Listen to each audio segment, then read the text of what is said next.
نحمده ونصلي على رسوله الكريم اما بعد فاعوذ بالله من الشيطان الرجيم بسم الله الرحمن الرحيم رب اشرح لي صدري ويسر لي امري واحلل عقدة من لساني يفقهوا قولي۔ اللہ تعالیٰ کا لاکھ لاکھ شکر ہے جس نے ہمیں انسان بنایا۔ وہ چاہتا تو ہمیں کوئی بھی اور مخلوق بنا سکتا تھا، لیکن اس نے انسان بنا کر ہم سب پر ایک بہت بڑا احسان کیا۔ پھر اس کا شکر ہے کہ اس نے ہمیں مسلمان بنایا، اپنی پہچان دی، سیدھا راستہ دکھایا، ان کاموں کے بارے میں بتایا جن کو کر کے ہم اس دنیا میں بھی کامیاب ہو سکتے ہیں اور آخرت میں بھی۔ ہمارے لیے وہ چیزیں بھی واضح کر دیں کہ جن سے بچنا ہم سب کے فائدے میں ہے۔ ہم سب کو ہماری زندگی کا مقصد بتایا۔ قرآن پاک میں اللہ سبحانہ وتعالیٰ فرماتے ہیں خلق الموت والحیات لیبلوکم ایکم احسن عملا۔ اس نے موت اور زندگی کو پیدا کیا تاکہ تمہاری آزمائش کرے، تمہیں آزما کر دیکھے کہ تم میں اچھے کام کرنے والا کون ہے۔ اچھے کام کیا ہوتے ہیں؟ کوئی بھی کام تین چیزوں میں سے ایک چیز کا نام ہے: اچھی سوچ، اچھا بول اور اچھا عمل یا معاملہ۔ اور ہر اچھے کام کی بنیاد اچھی نیت پر ہے۔ کوئی بھی عمل اس وقت تک مکمل نہیں ہوتا جب تک اس کے ساتھ نیت نہ ہو، پھر جیسی نیت ہوتی ہے اس کا اجر و ثواب ویسا ہی ہو جاتا ہے۔ جہاں ایک طرف ہماری گفتگو ہے، وہاں دوسری طرف ہمارے رویے بھی ہیں۔ اور اگر دیکھا جائے تو بہت سے رویے اور گفتگو باہم ایک دوسرے سے ملے جلے ہوتے ہیں۔ اچھا رویہ اچھی گفتگو کے ساتھ، اور بعض اوقات اچھے رویے میں جب گفتگو اچھی شامل نہیں ہوتی تو وہ رویہ بھی ناپسندیدہ ہو جاتا ہے۔ بعض اوقات ہم اپنی ذاتی زندگی میں بہت سے اچھے کام کر لیتے ہیں، اپنے ذاتی عمل کی حد تک ہم نماز روزہ بھی کر لیتے ہیں، لیکن جب معاملہ آتا ہے دوسروں کے ساتھ تعلقات کا، دوسروں کے ساتھ معاملات کا، تو عموماً اس معاملے میں ہم ہار جاتے ہیں اور طرح طرح کی مشکلات کا شکار ہو جاتے ہیں۔ اور جیسا کہ آپ جانتے ہیں کہ اللہ سبحانہ وتعالیٰ نے اپنے حقوق کے ساتھ ساتھ بندوں کے حق کو بھی بہت اہمیت دی ہے، بلکہ یہاں تک کہا گیا کہ اللہ تعالیٰ اپنے حق میں سے تو جس کو چاہیں گے معاف کر دیں گے، لیکن بندوں کے حقوق جب تک بندے معاف نہیں کریں گے اس وقت تک معاف نہ ہوں گے۔ تو آئیے آج ہم انہی معاملات کی درستگی کے لیے ایک اہم ترین چیز کی درستگی اور اصلاح اور بہتری کی بات کرتے ہیں، اور وہ ہے گفتگو کا بہتر ہونا، یا دوسرے لفظوں میں زبان کا درست استعمال۔ انسان کی تخلیق کے ساتھ ہی انسان کی قوت گویائی کا خاص طور پر ذکر قرآن پاک میں کیا گیا ہے۔ اگر دیکھا جائے تو زبان ایک معمولی سا گوشت کا ٹکڑا ہے، اس کے پیچھے حلق کا سائز بھی کچھ بڑا نہیں، بولنے میں ہونٹ بھی ایک اہم کردار ادا کرتے ہیں، لیکن ہم دیکھتے ہیں زبان ہی وہ ذریعہ ہے جس سے ہم اپنے دل کے جذبات اور اپنے احساسات اور اپنے خیالات کا اظہار کرتے ہیں۔ اسی سے محبتوں کا اظہار ہوتا ہے، اور اسی سے انسان کے اندر پائے جانے والے نفرت، حسد، کینہ اور بغض اور دوسرے منفی خیالات اور احساسات کی نمائندگی بھی ہوتی ہے۔ قیامت کے دن ہم سب سے نعمتوں کا سوال کیا جائے گا، جیسا کہ قرآن پاک میں آتا ہے لَتُسْأَلُنَّ يَوْمَئِذٍ عَنِ النَّعِيمِ۔ تو چونکہ قوت گویائی، بولنے کی قوت ایک بہت اہم نعمت ہے، ایک بہت بڑی نعمت ہے، تو اس کے بارے میں بھی ضرور سوال کیا جائے گا۔ اور اگر دیکھا جائے تو ہمارے اعمال نامے کا ایک بڑا حصہ ہماری زبان کی گفتگو پر ہی مشتمل ہے۔ جہاں اعمال نامے کی بات آتی ہے وہاں گفتگو کی بات بھی آتی ہے، جیسا کہ قرآن پاک میں آتا ہے کہ ما یلفظ من قول الا لدیہ رقیب عتید۔ کوئی لفظ انسان کی زبان سے نہیں نکلتا مگر ایک حاضر باش نگران اسے لکھنے کے لیے موجود ہوتا ہے۔ گویا ایک ایک لفظ جو ہم بولتے ہیں اور بعض اوقات ہم بول کر بھول جاتے ہیں، لیکن اللہ تعالیٰ کے فرشتے لکھنے کو نہیں بھولتے، اور ہمارے نامہ اعمال سے لکھنے کو وہ نہیں رہ جاتا، بلکہ وہ اس کا ہمیشہ کے لیے ایک حصہ بن جاتا ہے۔ اسی لیے اگر اس زبان کا استعمال درست ہو جائے تو ہمارا نامہ اعمال بھی درست ہو جائے، اور جب تک اس زبان کا استعمال درست نہیں، نامہ اعمال کی درستگی کا سوال ہی پیدا نہیں ہوتا۔ اس لیے یہ بات میرے اور آپ سب کے فائدے اور بھلے میں ہے کہ ہم اپنی زبان کا، اپنے جذبات کے اظہار کا ذریعہ درست کریں، اور اپنی زبان سے وہ گفتگو کریں جو ہمارے لیے خیر اور بھلائی کا سبب بنے۔ قرآن پاک میں اللہ سبحانہ وتعالیٰ فرماتے ہیں، الرحمن علم القرآن خلق الانسان علمہ البیان۔ وہ رحمان جس نے قرآن سکھایا، قرآن کی تعلیم دی، اس نے انسان کو بنایا، اسی نے انسان کو بولنا سکھایا۔ تو گویا بولنے کی تعلیم دراصل اللہ تعالیٰ کی طرف سے انسان کو ملی ہے، اسی نے انسان کے اندر الہام کیا کہ وہ بولنے کے قابل ہوا۔ اور پھر آپ یہاں دیکھیے کہ اللہ سبحانہ وتعالیٰ نے اپنی رحمت کا ذکر کیا جہاں انسان کے بیان کی قوت کا ذکر ہوا۔ گویا یہ اللہ تعالیٰ کی رحمتوں میں سے ایک بہت بڑی رحمت بھی ہے، ورنہ تھوڑی دیر کے لیے بھی سوچئے کہ اگر ہم اپنے دل کی بات کہہ نہ سکیں تو ہمارا حال کیا ہوتا ہے۔ کبھی شدید غصے میں ہم ہوتے ہیں اور ہم بول نہیں پاتے تو ہمیں کتنی تکلیف ہوتی ہے۔ بعض اوقات شدید غم کے عالم میں اگر کوئی شخص نہیں بولتا اور اپنے غم کی بات زبان پر نہیں لاتا تو آپ نے دیکھا ہوگا کہ اس کا غم اس کے لیے بہت بڑی بیماریوں کا پیش خیمہ بن جاتا ہے۔ اسی طرح آپ دیکھیے کہ خوشی کا اظہار اگر آپ زبان سے نہ کر سکے، مثلا بعض لوگ جب بوڑھے ہو جاتے ہیں، ان کا حافظہ کمزور ہو جاتا ہے یا ان کی ساری قوتیں کمزور پڑ جاتی ہیں، وہ صحیح طور پر بول نہیں سکتے، وہ سنتے تو ہیں، دیکھتے تو ہیں، لیکن بول نہیں سکتے، تو سب آس پاس والوں کو بھی ان پر ترس آ رہا ہوتا ہے، اور سب ایک دکھ میں مبتلا ہو جاتے ہیں کہ ایک انسان اپنے جذبات کے اظہار پر قادر نہیں رہا۔ پھر ہم دیکھتے ہیں کہ قیامت کے دن انسان کی زبان اور انسان کے ہاتھ پاؤں جو ہیں یہ انسان کے اعمال کی گواہی بھی دیں گے۔ قرآن پاک میں اللہ سبحانہ وتعالیٰ فرماتے ہیں، یوم تشہد علیہم السنتہم وایدیہم وارجلہم بما کانوا یعملون۔ اس دن گواہی دیں گے ان پر ان کی زبانیں اور ان کے ہاتھ اور پاؤں جو کچھ بھی وہ عمل کرتے رہے۔ گویا دنیا میں زبان جہاں ہم اپنی فیور میں استعمال کرتے ہیں، قیامت کے دن اگر انسان کے اعمال درست نہ ہوئے تو یہی زبان انسان کے خلاف بھی استعمال ہوگی، اور اسی طرح بعض کیسز میں زبان کو بند کر دیا جائے گا اور انسان کے ہاتھ پاؤں انسان کے خلاف گواہی دیں گے۔ نبی صلی اللہ علیہ وسلم نے فرمایا، اکثر لوگ اپنی زبان اور شرمگاہ کی حفاظت نہ کرنے کی وجہ سے جہنم میں جائیں گے۔ یعنی بہت سے لوگوں کا انجام برا کیوں ہوگا کہ وہ دو چیزوں کی حفاظت نہیں کریں گے اور ان کا غلط استعمال کریں گے، جس میں سے ایک زبان ہے۔ حضرت معاذ رضی اللہ تعالی عنہ کی حدیث میں آتا ہے کہ اللہ کے رسول صلی اللہ علیہ وسلم نے ان سے فرمایا کہ معاذ اپنی اس زبان کو بند رکھنا۔ حالانکہ حضرت معاذ رضی اللہ تعالی عنہ وہ جلیل القدر صحابی ہیں جن کے بارے میں آپ نے خود فرمایا تھا، معاذ انی احبک، اے معاذ میں تم سے محبت کرتا ہوں۔ یہ اسی محبت کا تقاضا تھا کہ آپ نے ان کو یہ خوبصورت نصیحت کی کہ معاذ اس زبان کو بند رکھنا۔ انہوں نے عرض کیا، اے اللہ کے رسول صلی اللہ علیہ وسلم، کیا ہم سے زبان کی باتوں پر بھی مواخذہ ہوگا؟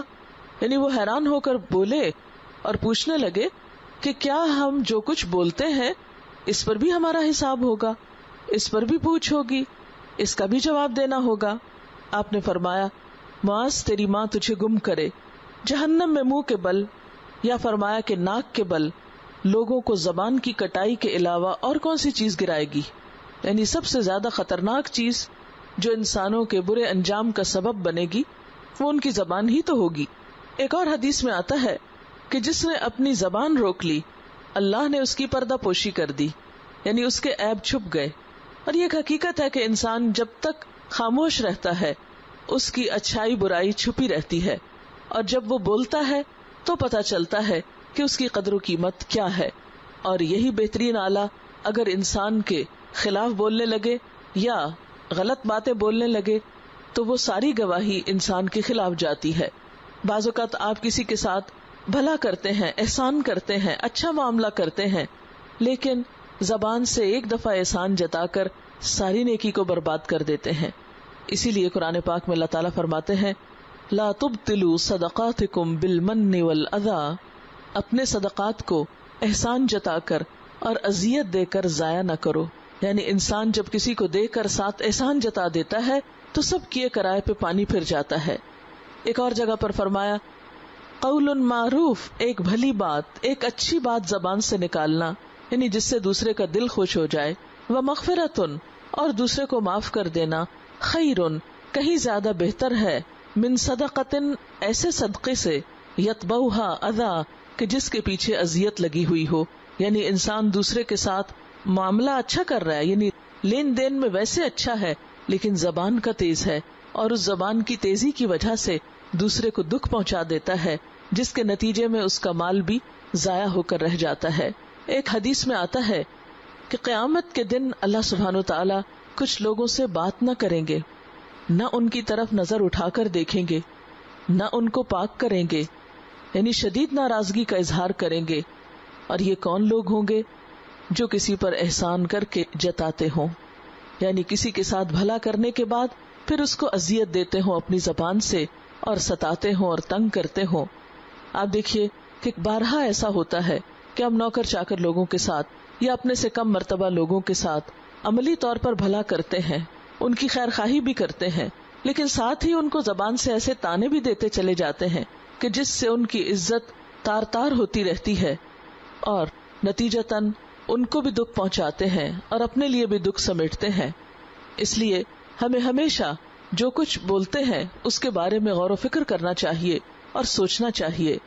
حضرت ابو سعید رضی اللہ تعالی عنہ سے روایت ہے کہ رسول اللہ صلی اللہ علیہ وسلم نے فرمایا جب آدمی صبح کو اٹھتا ہے تو سارے اعضاء زبان کے آگے ہاتھ جوڑتے ہیں، یعنی ایک ایک عضو ہمارے جسم کا زبان کی منت سماجت کرنے لگتا ہے کہ اللہ سے ہمارے معاملے میں ڈرنا، کیونکہ اگر تو سیدھی رہی تو ہم بھی سیدھے رہیں گے، اور اگر تو ٹیڑھی ہو گئی تو ہم بھی ٹیڑھے ہو جائیں گے.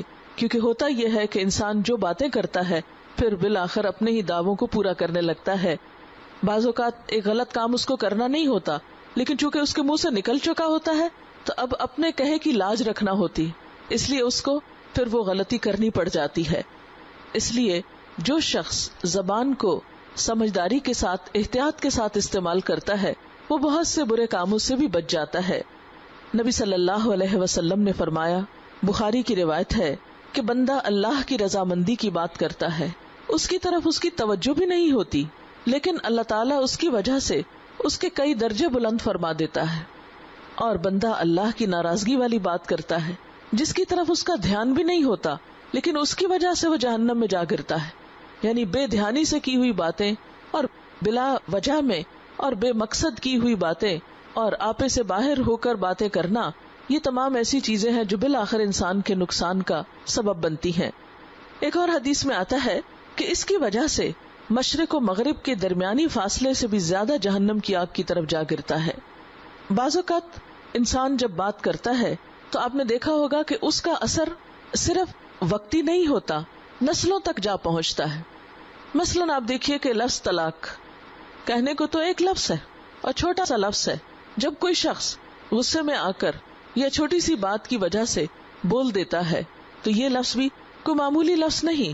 اسی طرح ایک شخص مسلمان ہوتا ہے تو ایک زبان سے بول ہی تو بولتا ہے، لا الہ الا اللہ ہی تو پڑھتا ہے. اسی طرح جب کوئی شخص کلمہ کفر بولتا ہے تو وہ بھی چند لفظ ہی ہوتے ہیں جس کی وجہ سے وہ اسلام کے دائرے سے نکل کر کفر کی طرف چلا جاتا ہے. تو زبان کی بات کچھ معمولی بات نہیں ہے، جو کچھ انسان کہتا ہے وہ ایک دن انسان کی تقدیر بن جاتا ہے. کہتے ہیں نا کہ watch your thoughts because your thoughts become your words.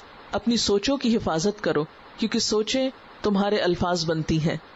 ہم جو کچھ سوچتے ہیں، جو ہمارے دل میں خیال آتے ہیں، وہی تو ہم بولتے ہیں. واچ یور ورڈس، اپنے الفاظ کے بارے میں دھیان رکھو. Because your words become your actions, کیونکہ ہمارے الفاظ ہمارا عمل بن جاتے ہیں. اینڈ واچ یور ایکشنز، اپنے اعمال کا بھی دھیان رکھو. Because your actions become your destiny, کیونکہ جو تمہارے اعمال ہوتے ہیں وہی تمہاری تقدیر بن جاتے ہیں. اس لیے اسلام نے ہمیں بہت خوبصورت سبق سکھایا ہے. سورۃ البقرہ پہلے ہی پارے میں ارشاد باری تعالیٰ ہے وَقُولُوا لِلنَّاسِ حُسْنًا، اور لوگوں سے بھلی بات کہنا. یہ حکم دراصل بنی اسرائیل کو دیا گیا تھا اور ان سے پکا وعدہ لیا گیا تھا کہ تم لوگوں کے ساتھ اچھی طرح معاملہ کرنا. لیکن اس کے بعد ہمارے لیے بھی اس کو قرآن پاک میں دہرایا گیا، اور یہی تعلیم ہم امت مسلمہ کے لیے بھی ہے کہ لوگوں کے ساتھ بھلے طریقے سے پیش آنا اور ان سے اچھی بات کہنا. حسنہ کا لفظ جو ہے یہ حسن سے ہے، اور حسن کا معنی خوبصورتی ہوتا ہے، یعنی دوسروں سے بات کرتے ہوئے خوبصورت رویہ اور خوبصورت معاملہ رکھنا جس سے دوسروں کی حوصلہ افزائی ہو، نہ کہ دل شکنی ہو. محسن وہ شخص ہوتا ہے جس کی ہر ادا سے خوبصورتی جھلکتی ہے، اس کا ہر عمل حسین ہوتا ہے، خواہ وہ عبادات ہو یا معاملات ہوں، اس کا ہر کام خوبصورت کام ہوتا ہے. لیکن کتنے افسوس کی بات ہے کہ جب دنیا کے معاملات ہوں تو ہم ہر چیز میں پرفیکشن چاہتے ہیں. اپنی ڈیکوریشن کی بات ہو یا گھر کی ڈیکوریشن کی، اپنے لباس کے معاملے میں ہم کتنے فصیح ہوتے ہیں، چھوٹی چھوٹی چیزوں کو بھی قبول نہیں کرتے، کتنی محنت کرتے ہیں، پھر جا کر ہم کچھ مطمئن ہوتے ہیں. اپنے چہرے پر ایک زائد بال پسند نہیں کرتے، کوئی داغ دھبا ہم کو اچھا نہیں لگتا، ہماری راتوں کی نیند اڑ جاتی ہے اگر ہمارے رنگت میں کچھ فرق آنے لگے. بڑے انسان سے ملاقات کے لیے جاتے ہیں تو ہم بہت سنبھل کر بات کرتے ہیں، اپنا لباس بھی ٹھیک رکھتے ہیں، اپنی ایک ایک ادا پہ نظر رکھتے ہیں کہ ہم بیٹھے کس طرح ہیں، ہمارے ہاتھ کدھر کو جا رہے ہیں. لیکن ہم سب اگر اپنی اپنی نمازوں کا جائزہ لیں کہ ہمارے رکوع اور سجود کیسے ہیں تو ہم خود کو خود پہچان سکتے ہیں. نبی صلی اللہ علیہ وسلم نے فرمایا کہ بدترین چوری نماز کی چوری ہے. لوگوں نے حیران ہو کر پوچھا کہ کیا نماز کی بھی چوری ہوتی ہے؟ تو آپ نے فرمایا ہاں، رکوع اور سجدے صحیح طور پر ادا نہ کرنا. قیامت کے دن پہلا سوال نماز کے بارے میں ہوگا جب ہماری نمازیں پیش کی جائیں گی، کیونکہ اعمال نامہ اس دن سامنے لایا جائے گا. ارشاد باری تعالیٰ ہے یومئذ تعرضون لا تخفی منکم خافیہ، اس دن تم لوگ پیش کیے جاؤ گے اور تمہارا کوئی عمل بھی چھپا نہ رہ جائے گا. انسان کے سارے اعمال اس کے سامنے لا کے رکھے جائیں گے. تو اس وقت آپ سوچیں کہ جس طرح کی نمازیں ہم پڑھتے ہیں، جیسا قیام، رکوع اور سجدے ہم کرتے ہیں اور اس میں کم ہی اللہ کو یاد کرتے ہیں، یہ نمازیں کتنی خوبصورت ہو کر ہمارے سامنے رکھی جائیں گی. ظاہر ہے وہی جو کچھ ہم آگے بھیج رہے ہیں اور جو کچھ ہم پیش کر رہے ہیں. دنیا کے معاملات میں ہم تھوڑی تھوڑی چیز کے معاملے میں بہت حساس بھی ہوتے ہیں، لیکن نماز کے معاملے میں اکثر دیکھا گیا ہے کہ خواہ سطر کا خیال ہو یا نہ ہو، ہمیں اس کی فکر نہیں ہوتی.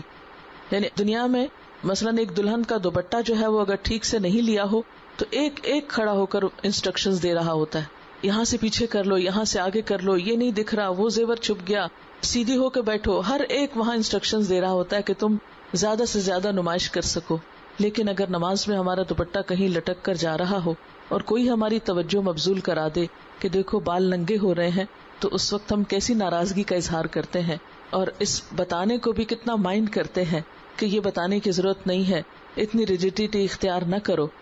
حالانکہ دنیا کے معاملے میں جو کچھ بھی ہم کرتے ہیں اس کو ریجیڈیٹی کا نام نہیں دیتے، لیکن دین کے معاملے میں بنیادی سطر کو ڈھانپنا، بنیادی شرائط کو پورا کرنا، اس معاملے میں بھی ہم کیئرلیس ہوتے ہیں. کبھی میں سوچتی ہوں اتنا ڈر لگتا ہے کہ یہی نمازیں جب ہمارے سامنے ادھوری ادھوری رکھی جائیں گی، بدنما شکل میں رکھی جائیں گی، تو ہمارا شرم کے مارے حال کیا ہوگا کہ ایک اللہ کی عبادت، پوری کائنات کے مالک کے آگے کھڑے ہونے کا سلیقہ ہم نے ساری زندگی نہ سیکھا. کیا کچھ سیکھ لیا لیکن اس کے آگے کھڑے ہونا ہم کو نہ آیا. لہذا یہ ہمارے چونکہ فرائض میں سے ہے، اس لیے ہمیں اس معاملے میں بھی پوری توجہ دینے کی ضرورت ہے. اور اس کے بعد یہ کہ محسن کا چونکہ ہر عمل خوبصورت ہوتا ہے، خواہ وہ عبادت ہو، خواہ وہ لوگوں کے ساتھ معاملہ ہو، خواہ وہ لین دین ہو، خواہ کچھ بھی ہو، اس کے کوشش یہ ہوتی ہے کہ اس کا اخلاق بھی خوبصورت ہو اور اس کے تعلقات بھی اچھے ہوں اور اس کا لین دین اور اس کا انسانی معاملہ جو ہے وہ بھی بہترین ہو، خواہ وہ گھر کے اندر ہو، خواہ وہ گھر کے باہر ہو، خواہ وہ دوستوں کے ساتھ ہو، خواہ وہ دشمنوں کے ساتھ ہو. تو اس سے یہ پتہ چلتا ہے کہ کوئی بھی شخص جو ہماری نظروں میں اچھا نہ بھی ہو، لیکن اسلام ہمیں کیا سکھاتا ہے کہ ہماری گفتگو اور ہمارا معاملہ اس کے ساتھ اچھا ہی رہے. کیونکہ جب ہم کسی کے ساتھ زیادتی کرتے ہیں، ظلم ڈھاتے ہیں، تو ہم کوئی نہ کوئی اس کی توجیہ ضرور ڈھونڈ لیتے ہیں، تعویل کر لیتے ہیں، کیونکہ یہ شخص ایسا اور ایسا ہے، اس لیے مجھے اس کے ساتھ ایسا کرنا ہی تھا، اس کے بغیر چارہ نہیں. لیکن اگر ہم حضور صلی اللہ علیہ وسلم کو دیکھتے ہیں، ایک روز آپ اپنے گھر میں حضرت عائشہ رضی اللہ تعالی عنہا کے ساتھ تشریف فرما ہے کہ اتنے میں ایک شخص باہر دروازہ کھٹکھٹاتا ہے. آپ پوچھتے ہیں کہ کون ہے. جب وہ شخص اپنا تعارف کراتا ہے تو آپ حضرت عائشہ کو بتاتے ہیں یہ شخص اپنی قوم کا بدترین آدمی ہے، لیکن اس کے بعد جب باہر جاتے ہیں تو اس سے بہت اچھی طرح پیش آتے ہیں. حضرت عائشہ دیکھ کر حیران ہوتی ہیں کہ مجھے تو آپ نے بتایا تھا کہ یہ شخص اچھا نہیں ہے، اپنی قوم کا بدترین آدمی ہے، اور جب آپ نے اس کے ساتھ معاملہ کیا ہے تو انتہائی خوبصورت. تو وہ آپ سے پوچھتی ہیں کہ آپ نے ایسا کیوں کیا؟ تو آپ نے فرمایا کہ عائشہ، سب سے برا آدمی اللہ کے نزدیک قیامت کے دن وہ ہوگا جس کی بدی سے ڈر کر لوگ اس کی ملاقات چھوڑ دیں گے.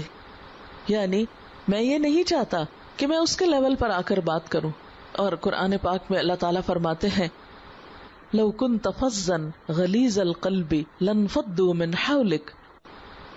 اگر آپ لو كنت فظا تند خو ہوتے، ترشرو ہوتے، غلیظ القلب سنگ دل ہوتے، لانفضوا من حولک یہ سب آپ سے دور چھٹ جاتے. یہ سب صحابہ کرام جو آپ پر جان دینے کو تیار ہے، یہ سب بھاگ جاتے یہاں سے. یہ آپ صلی اللہ علیہ وسلم کی شیریں کلامی تھی، یہ آپ کی محبت تھی، یہ آپ کا معاف کرنا تھا کہ جو لوگوں کی غلطیوں کو معاف کر کے ان کے قصوروں اور خطاؤں کے باوجود ان کو سینے سے لگاتے تھے. یہی وجہ ہے کہ وہ آپ کے ساتھ ہمیشہ وفادار رہے. اور حضرت عائشہ کو آپ نے کیوں بتایا تھا کہ یہ شخص اچھا نہیں؟ کہ کہیں ایسا نہ ہو کہ آپ کی غیر موجودگی میں وہ آپ کے گھر آئے اور کوئی دھوکہ دے جائے یا کوئی نقصان دے جائے، تو اس کے بارے میں اطلاع دینا تو ضروری تھا. ہمارا عام طور پر روزانہ کا جو تعلق ہوتا ہے وہ 3 طرح کے لوگوں سے ہوتا ہے. کچھ لوگ ہم سے عمر مرتبے میں بڑے ہوتے ہیں، ان سے ہمارا معاملہ لین دین گفتگو بات چیت ہوتی ہے. کچھ لوگ ہمارے برابر کے ہوتے ہیں اور کچھ لوگ ہم سے چھوٹے ہوتے ہیں. عموماً یہ ہوتا ہے کہ جو لوگ ہم سے بڑے ہوتے ہیں، مثلاً عمر میں بڑے ہیں یا مرتبے میں بڑے ہیں یا علم میں بڑے ہیں، تو ہم ان سے مروب ہو کر، ان کی بڑائی سے مروب ہو کر ان کے ساتھ اچھا سلوک کرتے ہیں. بہت کم لوگ ایسے ہوتے ہیں جو اتنے بدتمیز اور بد اخلاق ہوں کہ اپنے بڑوں کا بھی احترام نہ کریں، کیونکہ نبی صلی اللہ علیہ وسلم نے فرمایا لیس منا، وہ شخص ہم میں سے نہیں جو بڑوں کی تعظیم نہ کرے اور چھوٹوں پہ شفقت نہ کرے، اس کا ہم سے تعلق نہیں. تو گویا اس سے کیا پتہ چلتا ہے کہ بڑوں کا احترام تو اسلام کی بنیادی اور بہت بیسک ریکوائرمنٹس میں سے ہے. تو الحمدللہ بہت سے لوگ دوسروں کی عمر، مرتبے، رتبے کا خیال رکھتے ہوئے ان کے ساتھ کچھ اچھا ہی معاملہ کر لیتے ہیں. اگر دل سے نہ بھی کریں تو مجبوراً ہی کر لیتے ہیں. دوسری طرح کے لوگ ہمارے برابر کے ہوتے ہیں، ان سے ہم عام طور پر وہی کرتے ہیں جو وہ ہم سے کرتے ہیں. جیسے آپس میں بہن بھائی ہوتے ہیں یا دوست احباب ہوتے ہیں، تو جیسا وہ کرتے ہیں ہم بھی ویسا ہی ان کے ساتھ معاملہ کرتے ہیں. لیکن اصل مشکل ان کے ساتھ ہوتی ہے جو ہم سے چھوٹے ہوتے ہیں، خواہ وہ عمر میں چھوٹے ہوں یا پھر رتبے میں جیسے نوکر چاکر، یا پھر وہ اسٹیٹس میں جیسے کوئی مانگنے والے یا بھکاری یا غریب لوگ یا کم علم یا ناسمجھ قسم کے لوگ. عموماً ہم یہاں پر آ کر آزمائش میں پڑ جاتے ہیں. ہم بھول جاتے ہیں کہ یہاں بھی اچھا برتاؤ کرنا ہے. بچے ہم سے چھوٹے ہوتے ہیں، ہم ان کو جیسے چاہتے ہیں بلاتے ہیں، بعض اوقات بہت کمانڈنگ وے میں، بعض اوقات بہت ڈانٹ ڈپٹ کر، بعض اوقات ان کے ساتھ بدتمیزی بھی کر لیتے ہیں. کیوں؟ یہ تو چھوٹے ہیں، یہ تو اپنے ہیں، یہ تو بچے ہیں. نہیں، چاہے وہ بچے ہیں لیکن ان کا بھی ایک احترام ہے، ان کا بھی ایک مقام ہے، ان کے اندر بھی ایک دل ہے. بلکہ چھوٹوں میں تو دل اور چھوٹا ہوتا ہے، وہ تو جلدی ٹوٹنے کا ڈر ہوتا ہے. پھر اسی طرح جو عموماً ہمارے نوکر چاکر ہوتے ہیں وہ بھی چونکہ ہمارے ہاتھ کے نیچے ہوتے ہیں، اس لیے ہمیں گفتگو کرتے وقت بہت سے امور کا لحاظ رکھنے کی ضرورت ہے.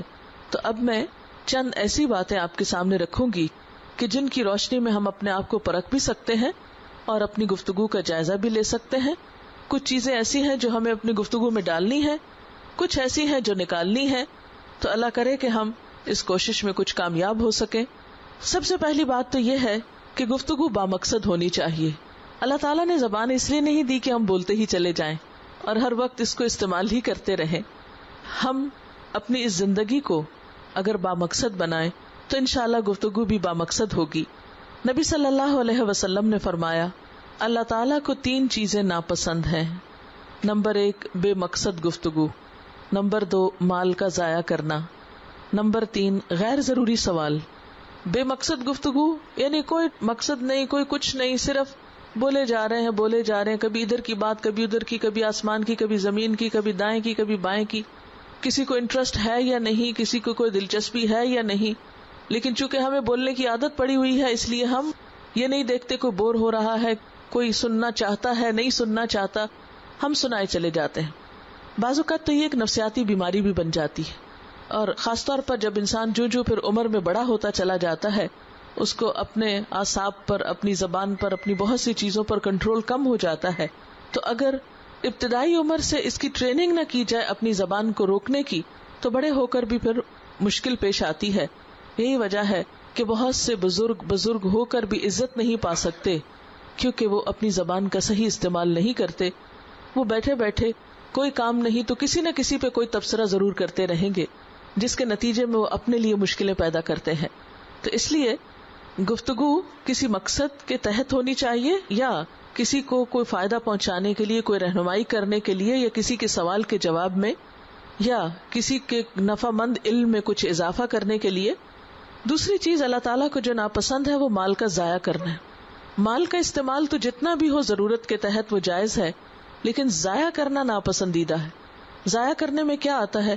مثلاً آپ دیکھیے کہ ہم کھانا ضرورت سے زائد پکا کے پھر اسے استعمال کرنے کی بجائے بس پھینک دیں اور وہ کسی کے بھی منہ میں نہ جائے.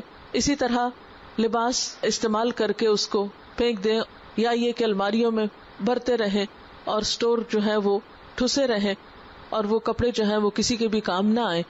جو فیشن بدلے، ڈیزائن بدلے، ہم اور بناتے چلے جائیں اور پچھلے کپڑوں کو رکھ کر پرانا کر دیں اور کسی کے بھی استعمال میں نہ لائیں. یہ چھوٹی چھوٹی شکلیں ہیں مال کو ضائع کرنے کی، اور بھی بے پناہ ہیں. اسراف جو ہے وہ کہیں بھی پسندیدہ نہیں ہے. اور تیسری چیز جو ہے وہ غیر ضروری سوال. ایک سوال وہ ہوتا ہے جو ہمیں پیش آتا ہے اور ہم پوچھتے ہیں، اور ایک سوال وہ ہوتا ہے جو بس ہمیں کوئی نظر آ جائے تو ہم صرف اپنی تسلی کے لیے یا تسکین کے لیے کیے چلے جاتے ہیں. بعض اوقات مفروضوں پر مبنی سوال ہم کرتے ہیں دین میں، تو یہ کیلو کال بھی اور بحث مباحثہ اور آرگیومنٹ، اسی طرح آپس کے تعلقات خراب ہوتے ہیں. پھر اسی طرح یہ ہے کہ عام گفتگو میں جب ایک انسان بے مقصد بولتا ہے تو اس سے بھی اس کی شخصیت کھل کر سامنے آتی ہے. جیسے ایک وہ مشہور سینگ ہے کہ small minds talk about people. جو چھوٹے دماغ کے لوگ ہوتے ہیں وہ ہمیشہ لوگوں پہ تبصرے کرتے رہتے ہیں. یعنی یہ انسان کی جو پرسنالٹی ہے، چونکہ گفتگو جب ہم بولتے ہیں تو ہمارے اندر کو ظاہر کرتی ہے کہ ہم خود کیا چیز ہے.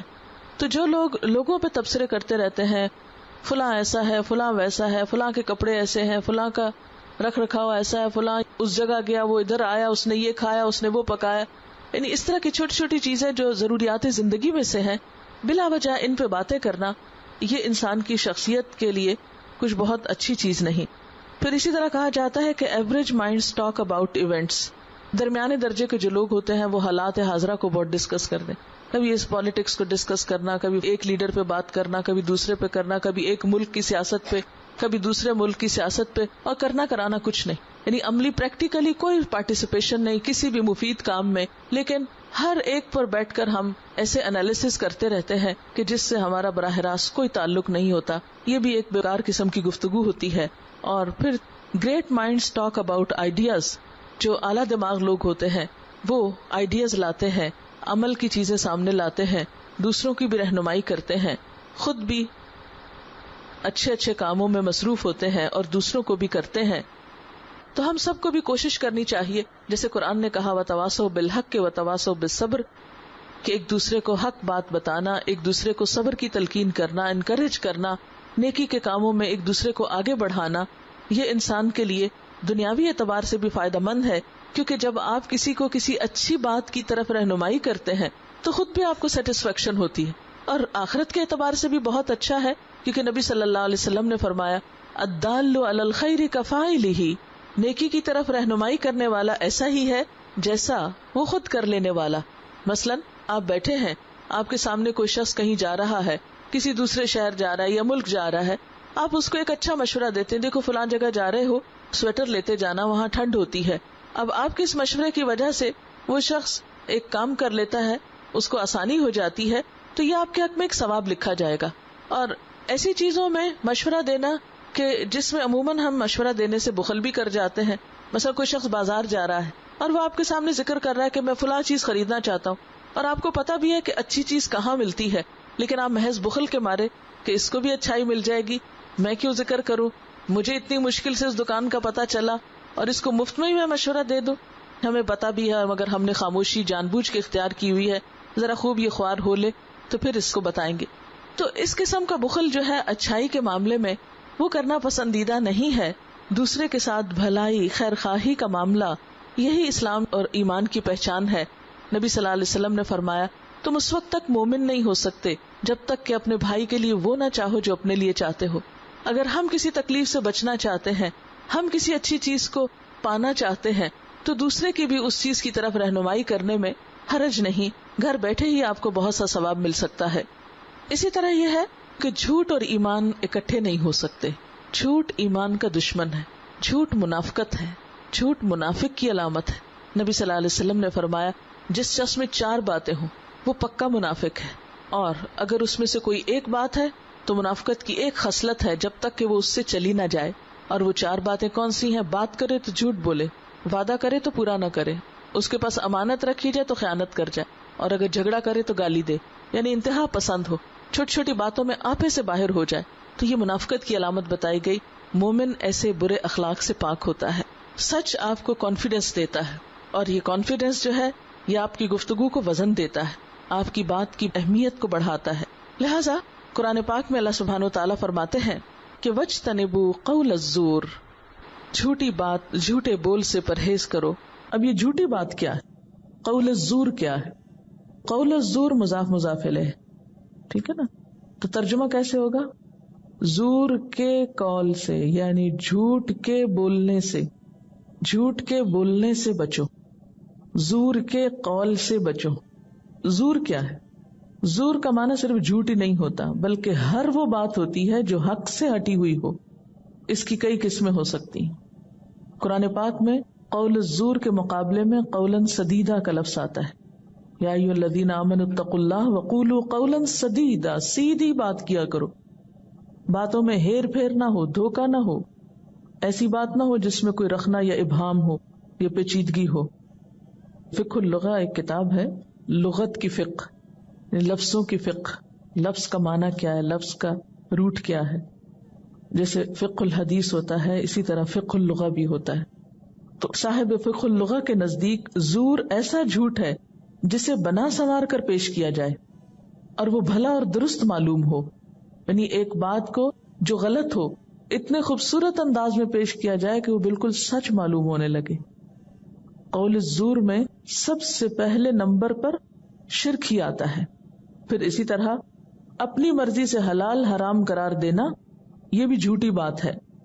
حلال کیا ہے، حرام کیا ہے، یہ بتانا کس کا کام ہے؟ اللہ تعالیٰ کا.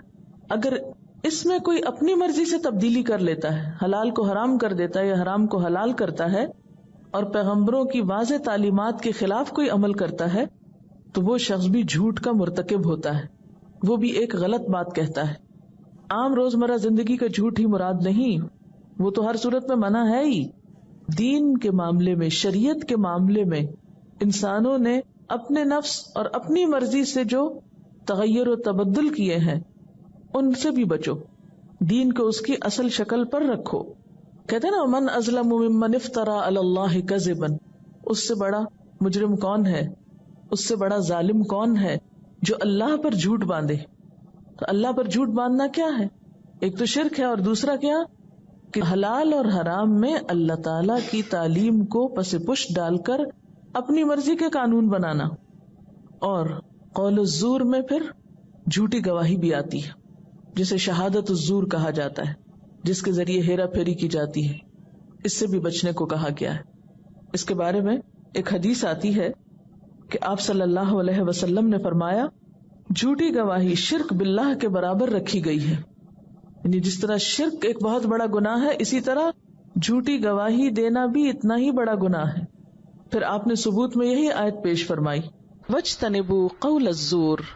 اسی لیے ہم دیکھتے ہیں کہ حضرت عمر رضی اللہ تعالی عنہ نے جھوٹی گواہی دینے والے کے لیے کیا سزا مقرر کی کہ اس کی پیٹھ پہ کوڑے مارے جائیں، اس کا سر مونڈا جائے، منہ کالا کیا جائے اور لمبی قید کی سزا دی جائے۔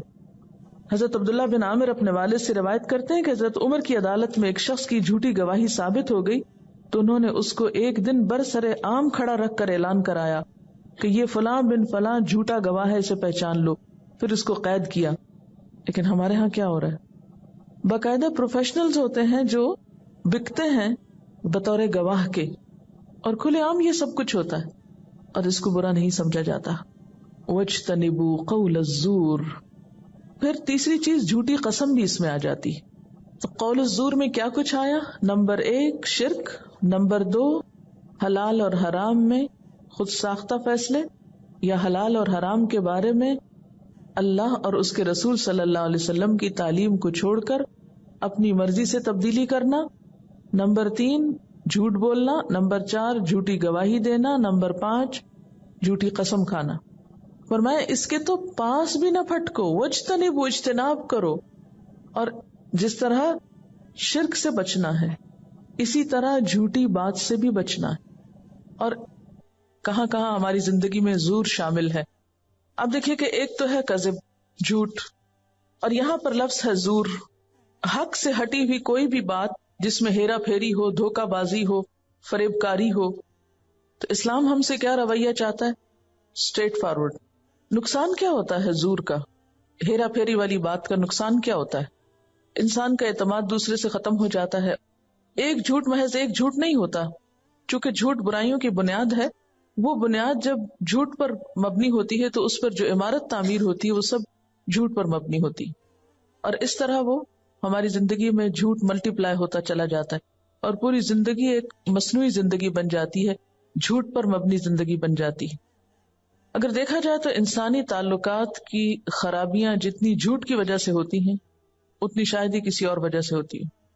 یعنی آپ چاہتے کچھ ہیں، آپ کے دل میں کچھ اور ہے، آپ زبان سے کچھ اور کہہ رہے ہیں، تو نتیجہ کیا ہوگا؟ دوسرا شخص آپ کی بات نہیں سمجھ پائے گا، اور جب وہ سمجھے گا نہیں تو اس کا عمل وہ نہیں ہوگا جو آپ ایکسپیکٹ کر رہے ہیں، نتیجتاً آپ اس سے مایوس ہوں گے، اور اس طرح تعلقات بگڑ کر رہ جائیں گے۔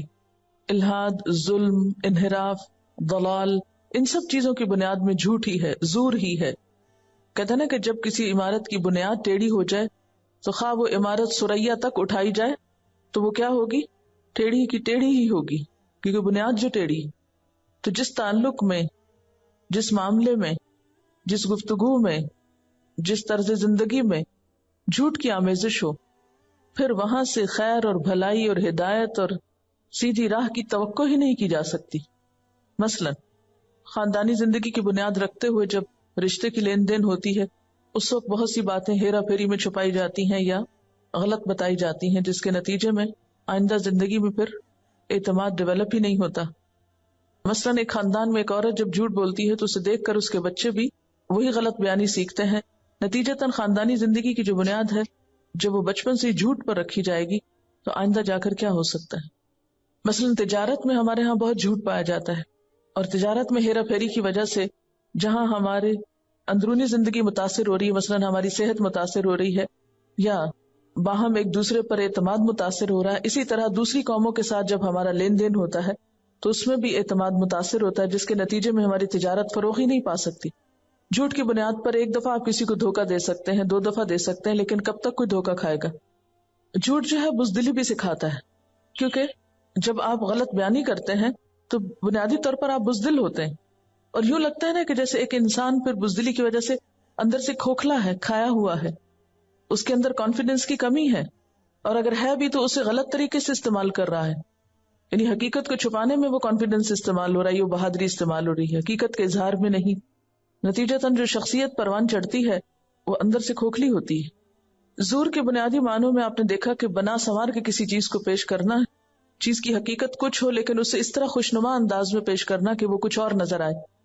اب اس وقت ایڈورٹائزنگ ایجنسیز جو مختلف پروڈکٹس کے اشتہار بناتے ہیں تو بعض اوقات اس میں حقیقت کچھ اور ہوتی ہے لیکن وہ دکھائی کچھ اور جاتی، اور آپ اپنے چاروں طرف دیکھ رہے ہیں کہ محض اشتہارات کی بنیاد پر تجارت کو کتنا فروغ دیا جاتا ہے. اور یوں لگتا ہے کہ بعض اوقات ہم جان بوجھ کر بھی دھوکہ کھا رہے ہیں، کیونکہ ہم دیتے بھی ہیں کھاتے بھی ہیں تو حرام کھانے اور کھلانے کے عادی ہو گئے ہیں، اس لیے اس پولوٹڈ فضا میں احساس بھی نہیں ہوتا کہ ہم کہاں کہاں غلط کر رہے ہیں. کسی معاشرے میں عدل و انصاف کا ہونا اس کی ترقی کی بنیاد ہوتا ہے یا اس معاشرے کی خوشگواری اور خوشحالی کی بنیاد ہوتا ہے، لیکن اپنے نظام عدالت میں آپ دیکھ لیجئے کہ کیا ہو رہا ہے. جھوٹے مقدمات کا پیش ہونا، جھوٹی گواہیوں کا پیش ہونا، جھوٹے فیصلے ہونا، جھوٹی وکالت ہونا، یعنی ایک کے بعد ایک سٹیپ پر جھوٹ، اور لوگوں کو پتہ بھی ہوتا ہے اور اس کے باوجود اس کی مذمت اور ممانعت کی طرف کسی کو احساس ہی نہیں. اپنے نظام سیاست کو ہم دیکھ سکتے ہیں کہ الیکشن سے پہلے جس طرح کے عوام سے وعدے کیے جاتے ہیں اور جتنے بڑے بڑے دعوے کیے جاتے ہیں، نیت اور ارادے میں بھی ان کو پورا کرنا نہیں ہوتا. وہ پتہ ہوتا ہے کہ دھوکہ دے رہے ہیں اور لوگ دھوکہ کھا رہے ہوتے ہیں، اس کے باوجود یقین بھی کر رہے ہوتے ہیں. خبروں میں آپ دیکھیے کہ بہت سی چیزیں ایسی ہیں کہ جن کا حقیقت سے تعلق نہیں ہوتا، یا اگر تھوڑا بہت حقیقت سے تعلق ہو بھی تو بسا اوقات ان کو اس طرح ہیر پھیر کر کے پیش کیا جاتا ہے کہ بات کچھ ہوتی ہے بنا کچھ اور دی جاتی، کہنے والے کا مطلب وہ نہیں ہوتا جو پیش کیا جاتا ہے. گویا ہر شعبہ زندگی میں جھوٹ اتنا داخل ہو چکا ہے کہ یہ لگتا ہے کہ سچ تو شاید ہمارے لیے ہے ہی نہیں. شاپنگ کے وقت دکاندار کو جھوٹ بول کر یہ بتانا کہ فلاں دکاندار تو اتنے کی دے رہا ہے اور یہ ہم اتنے کی لے کر آئے ہیں، حالانکہ تھوڑا سا ہی فائدہ ہوگا اس جھوٹ کی بنیاد پر، لیکن وقتی فائدے کی خاطر ہم اس جھوٹ کو بھی جھوٹ نہیں سمجھتے. اپنے رہن سہن میں جو طرز عمل ہم نے اختیار کیا ہوا ہے، اپنے اوڑھنے پہننے کھانے پینے طریقہ زندگی اختیار کرنے میں، اس میں بھی ایک بڑا حصہ جھوٹ ہوتا ہے. ہم وہ ہوتے نہیں ہیں، ہماری مادی معاشی حالت وہ نہیں ہوتی جو ہم لوگوں پہ ظاہر کر رہے ہوتے ہیں. عام طور پر ہم جھوٹ کو ذہانت کی علامت سمجھتے ہیں، دوسروں کو بیوقوف بنانے، دوسرے سے حقائق چھپانے کو ہم عقل مندی سمجھتے ہیں، اس کو اپریشیٹ کیا جاتا ہے، جس کے نتیجے میں جھوٹ بولنے والا جھوٹ بول کر خوشی محسوس کرتا ہے. یعنی اپنے بارے میں بھی ہم بہت سے جھوٹ بول کے کیا کہتے ہیں، ہم تو کبھی جھوٹ نہیں بولتے. سب سے بڑا جھوٹ یا مصلحت کے اس پہ پردے چڑھا لیتے ہیں. باقاعدہ ایک دن منایا جاتا ہے سال میں اپریل فول کا، جس کا مقصد ہی جھوٹ بولنا ہے اور جھوٹ بول کر دوسروں کو پریشان کرنا، اور اس کو فن بنا لیا ہم نے، انٹرٹینمنٹ. بات یہ ہے کہ اس لفظ کی ذرا سی گہرائی میں آپ جائیں کہ اس میں صرف صاف جھوٹ کی بات نہیں کہی جا رہی، اس میں حقائق کو بدلنے کی بات ہے، ہیرا پھیری کی بات ہے، چیز کی حقیقت کچھ ہے اسے کچھ بنا کر دکھانے کی بات ہے. بعض اوقات دین میں ایسی باتیں داخل کر دی گئی کہ جن کا دین سے کوئی تعلق نہیں، یعنی دنیاوی مفادات حاصل کرنے کے لیے لوگوں کو جھوٹی باتیں یا خود ساختہ باتیں بتا بتا کر بھی گمراہ کیا گیا. جتنی خرابیاں اگر آپ ان کی بنیاد دیکھیں تو اس میں جھوٹ ہی ہوگا. دوسرے کی زمین پر ناجائز قبضہ کرنے کے لیے جھوٹے کاغذات تیار کر لینا، جھوٹی جعلی ڈگریاں حاصل کر لینا، جعلی سرٹیفکیٹ بنوا لینا، جعلی ڈاکٹر کے میڈیکل سرٹیفکیٹ بنوانا. جعل سازی تو بہت عام ہے، یہ زور میں جعل سازی بھی آتی. اور سب سے بڑی تکلیف دہ بات یہ ہے کہ ہمارے معاشرے نے جھوٹ کو ایکسپٹ کر لیا ہے ایک سچائی اور ایک فیکٹ کے طور پر. تو اس مریض کا علاج کیا ہو سکتا ہے جو بیماری کو بیماری نہ سمجھے؟ حالانکہ اسلام میں کیا ہے، ہمارے دین میں کیا ہے کہ ایمان اور جھوٹ ایک دل میں جمع نہیں ہو سکتا، منافقت کی علامت ہے. حج عمرے پہ جانے کے لیے جھوٹے محرم بناتے ہیں، کسی کو بھائی بنا لیا، کسی کو چچا بنا لیا، جس کا اس سے کوئی تعلق نہیں ہوتا. چلیے آگے چلتے ہیں. پھر اسی طرح یہ ہے کہ قرآن پاک میں اللہ تعالیٰ یہ بھی فرماتے ہیں کونوا مع الصادقین، سچے لوگوں کا ساتھ دو. یعنی جب کسی کو سپورٹ کرو، جب کسی کے ساتھ دوستی کرو، جب کسی کے ساتھ تعلق بناؤ تو یہ دیکھو کہ وہ اپنے معاملات میں کتنا سچا ہے، وہ اپنی بات کا کتنا کھرا ہے. کیونکہ جو شخص اپنی گفتگو میں سچا نہیں، وہ کسی بھی موقع پر تمہیں دھوکہ دینے سے گریز نہیں کرے گا، اور پھر انسان کی زندگی کانٹوں سے بھر جاتی ہے. پھر اسی طرح یہ ہے کہ گفتگو میں تضاد نہیں ہونا چاہیے. قول و فعل کا تضاد بھی منافقت کی علامت ہے. اللہ سبحانہ وتعالیٰ فرماتے ہیں یا ایھا الذین آمنوا لم تقولون ما لا تفعلون، اے لوگو جو ایمان لائے ہو، تم کیوں کہتے ہو وہ باتیں جو کرتے نہیں ہو. کبر مقتن عند اللہ ان تقولوا ما لا تفعلون، بہت ناپسندیدہ ہے اللہ کے ہاں کہ تم کہو وہ باتیں جو تم کرتے نہیں ہو، یعنی زبان سے بڑے بڑے دعوے کرنا اور عمل میں کچھ نہ کر کے دکھانا، یہ بھی ناپسندیدہ چیزوں میں سے ہے۔ اسی طرح جب انسان دوسرے کو کوئی اچھی بات بتائے تو وہ اس بات کی بھی پوری کوشش کرے کہ اس چیز کو اپنی زندگی میں بھی لائے، یہ نہیں کہ دوسروں کو نصیحت خود میاں فضیحت اور اپنے لیے کچھ اور پیمانے اور دوسروں کے لیے کچھ اور پیمانے۔ انسان اگر کسی کو نیکی کا درس دے یا کوئی اچھی بات بتائے تو سب سے پہلے تو منہ سے نکلی بات انسان کے اپنے کان سنتے ہیں، دوسروں تک تو پتہ نہیں آواز جائے یا نہ جائے، اپنے کان تو سنتے ہیں۔ اس لیے ہمیشہ نیت میں یہ رکھنا چاہیے کہ یہ باتیں صرف اوروں کو نہیں سنا رہی، یہ میرے اپنے لیے بھی ہیں، کیونکہ اگر انسان خود فائدہ نہیں اٹھاتا تو چراغ تلے اندھیرے والی بات ہے کہ چراغ جل کے ساری دنیا کو تو روشن کر رہا ہے لیکن اپنے آپ کو اندھیرے سے نہیں نکال پایا۔ پھر اسی طرح یہ ہے کہ دوسروں کی بھلائی کی بات کرنی چاہیے، اچھائی کی بات کرنی چاہیے۔ قرآن پاک میں اللہ تعالیٰ فرماتے ہیں وَقُولُوا لَهُمْ قَوْلًا مَّعْرُوفًا، اور ان سے بھلی بات کیا کرو۔ نبی صلی اللہ علیہ وسلم نے فرمایا الکلمۃ الطیبۃ صدقہ، اچھی بات کرنا صدقہ ہے، یعنی ایک صدقہ مال کا ہوتا ہے اور ایک صدقہ اچھی گفتگو کا ہے۔ کوئی غمگین ہے آپ اس کا دل خوش کر دیتے ہیں، کوئی دل کا بوجھل ہے آپ اس کا غم بانٹ لیتے ہیں، کسی کو کوئی پریشانی ہے آپ اس کو اچھا مشورہ دے دیتے ہیں۔ ایسا مشورہ، ایسی اچھی بات جس سے دوسرے کا دل ہلکا ہو جائے، اس کی پریشانی اور غم دور ہو جائے، یہ سب صدقے میں شمار ہوتا ہے۔ کیونکہ صبح اٹھتا ہے انسان تو اس کے جوڑ جوڑ پہ صدقہ واجب ہوتا ہے۔ اب ایک شخص نے کہا کہ ہم میں سے ہر ایک کے پاس درہم و دینار تو نہیں کہ ہم سب صدقہ کر سکیں، تو اس موقع پر کچھ ایسے نیک کاموں کا ذکر کیا کہ جن کے کرنے سے انسان کا اپنی ذات کا صدقہ ادا ہوتا رہتا ہے۔ ہمارے ہاں عموماً خیال ہے کہ شاید ایک بکرا ذبح کرنا ہی صدقہ ہے، حالانکہ اس سے پہلے کی چھوٹی چھوٹی نیکیاں جو ہیں وہ بھی صدقے میں شمار ہوتی ہیں۔ پھر اسی طرح ایک اور موقع پر آپ صلی اللہ علیہ وسلم نے فرمایا تم دوزخ کی آگ سے بچو، کچھ نہیں ملتا تو کھجور کا ایک ٹکڑا ہی دیا کرو، اگر یہ بھی نہ ہو سکے تو اچھی ملائم بات کر کے، یعنی اگر تمہارے پاس اتنا بھی نہیں صدقے میں دینے کو کہ کھجور ہی کسی کو کھلا سکو تو پھر کیا کرو، پولائٹلی بات کرو دوسرے کے ساتھ، نرمی سے محبت سے۔ اور آپ نے دیکھا ہوگا کہ بعض اوقات کسی کی نرمی سے کی ہوئی ایک بات، ایک اچھی چیز جو ہے وہ آپ کے بڑے بڑے غموں کا پہاڑ ختم کر دیتی ہے اور آپ کے دل کو ایک سکون عطا کرتی ہے۔ آج کے دور میں جبکہ ہر انسان افراتفری کا شکار ہے، ہر شخص مصروف ہے، کسی کے پاس دوسروں کے لیے وقت نہیں، تو ایسے میں جب کبھی تھوڑا وقت بھی ملے تو جس کسی سے بات کریں اگر اچھائی اور بھلائی کی کریں تو انشاءاللہ وہ صدقے میں شمار ہوگا۔ نبی صلی اللہ علیہ وسلم نے یہ بھی فرمایا جو اللہ اور آخرت پر ایمان رکھتا ہے اسے چاہیے کہ صرف اچھی بات زبان سے نکالے ورنہ خاموش رہا کرے، یعنی اگر اچھی بات نہیں کرنے پہ قادر تو پھر خاموش رہنا اس سے زیادہ بہتر ہے۔ اسی طرح بات میں عدل و انصاف ہونا چاہیے۔ قرآن پاک میں اللہ تعالیٰ فرماتے ہیں وَإِذَا قُلْتُمْ فَعْدِلُوا وَلَوْ كَانَ ذَا قُرْبَى، اگر بات کرو تو عدل کی کرو، خواہ قریبی رشتہ دار ہی کیوں نہ ہو۔ بعض اوقات خاندانوں میں جیسے جھگڑے ہو جاتے ہیں، ایک دوسرے کی سائیڈ لینے کا وقت آتا ہے، ساس بہو کا ہے یا نند بھاوج کا یا کچھ، تو عموماً کیا ہوتا ہے کہ ہم جس کو پسند کرتے ہیں پہلے سے ہی اس کے حق میں بات کرتے ہیں، خواہ اس کی زیادتی بھی ہو، اور چرب زبانی کے ذریعے اس کو سچا ثابت کر لیتے ہیں۔ ہو سکتا ہے دنیا میں تو ہم اس کو سپورٹ کر کے اس کی بہت عزت بڑھا دیں، لیکن اللہ کے ہاں ایسی چیز کی کوئی قدر نہیں۔ اس لیے ہمیشہ عدل و انصاف کی بات کرنی چاہیے، چاہے بات اپنے خلاف جاتی ہو۔ ویسے غلطی کا اعتراف کرنے میں کیا برائی ہے؟ انسان کتنی مشکل سے اور کتنے بوجھ سے آزاد ہو جاتا ہے۔ اگر کسی وقت کسی کے ساتھ زیادتی ہو جائے تو مان جائے کہ مجھ سے غلطی ہو گئی ہے، میں معافی چاہتا ہوں، تو اس سے آپ دیکھیں گے کہ ایک دم بوجھ آپ سے ریلیز ہو جائے گا۔ لیکن یہ کہنا بھی ایک بہت ہمت والے شخص کا کام ہوتا ہے کہ اپنی غلطی کو انسان مان جائے، کیونکہ شیطان نے اپنی غلطی نہیں مانی تھی، تو جس انسان پہ شیطان مسلط ہوتا ہے وہ کبھی بھی اس کو غلطی ماننے نہیں دیتا۔ اس وقت انسان پوری طرح اس کے کنٹرول میں ہوتا ہے اور وہ اس کو ماننے کی توفیق نہیں ہوتی۔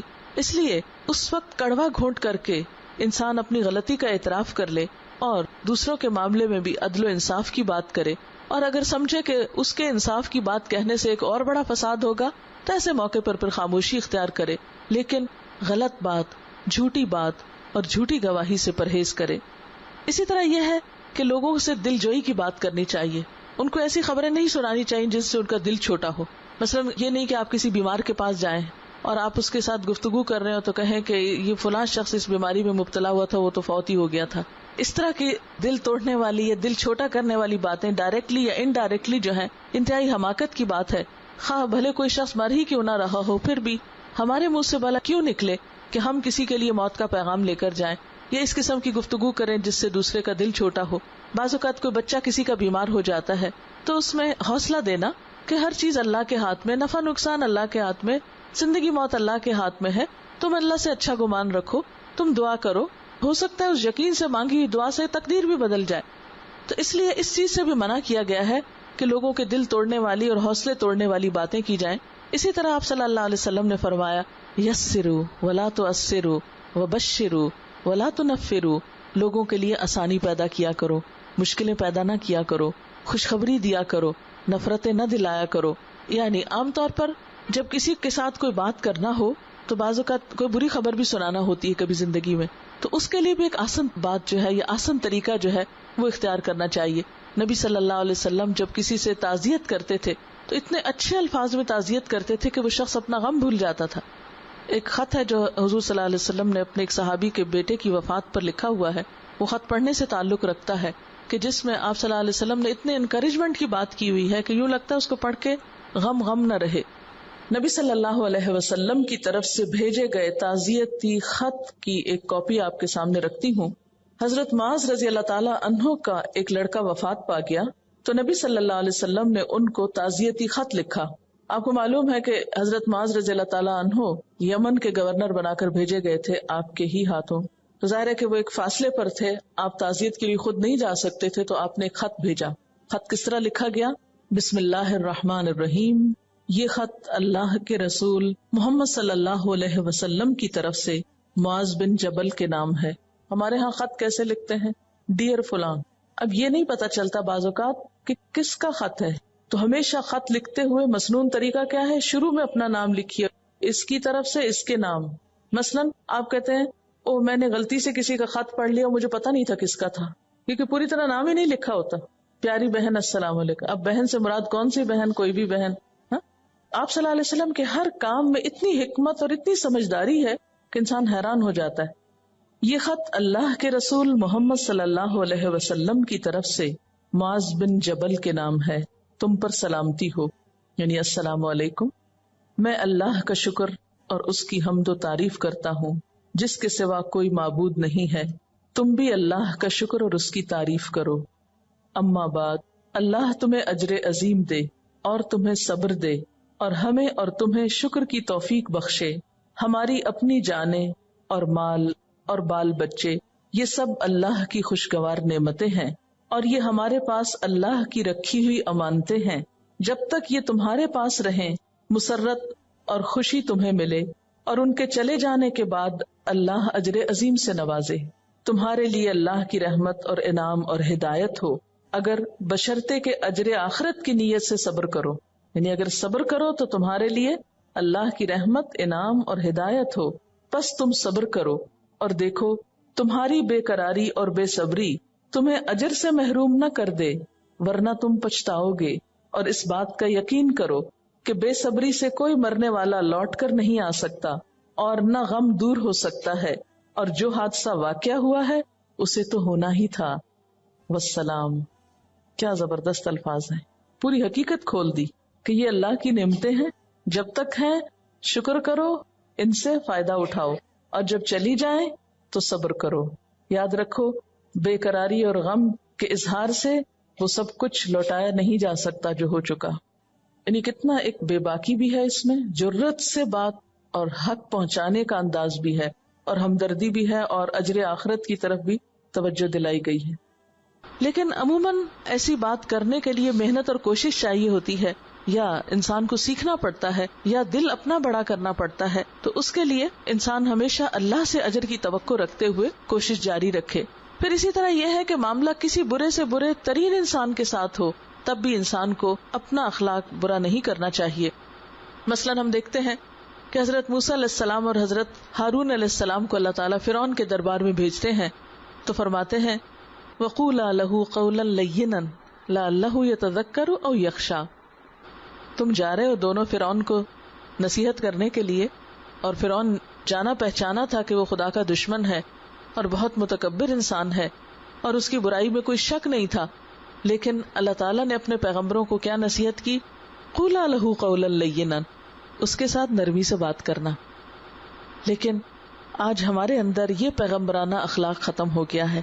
جب ہم کسی کو نصیحت کرنے لگتے ہیں یا کسی کو کچھ سمجھانے لگتے ہیں تو نرمی کا رویہ اور نرمی کا طریقہ چھوڑ کر ہم گرج برس کر بعض اوقات حق بیان کرنے کی کوشش کرتے ہیں، جس سے دوسرے لوگوں کے دل حق سے متنفر ہو جاتے ہیں.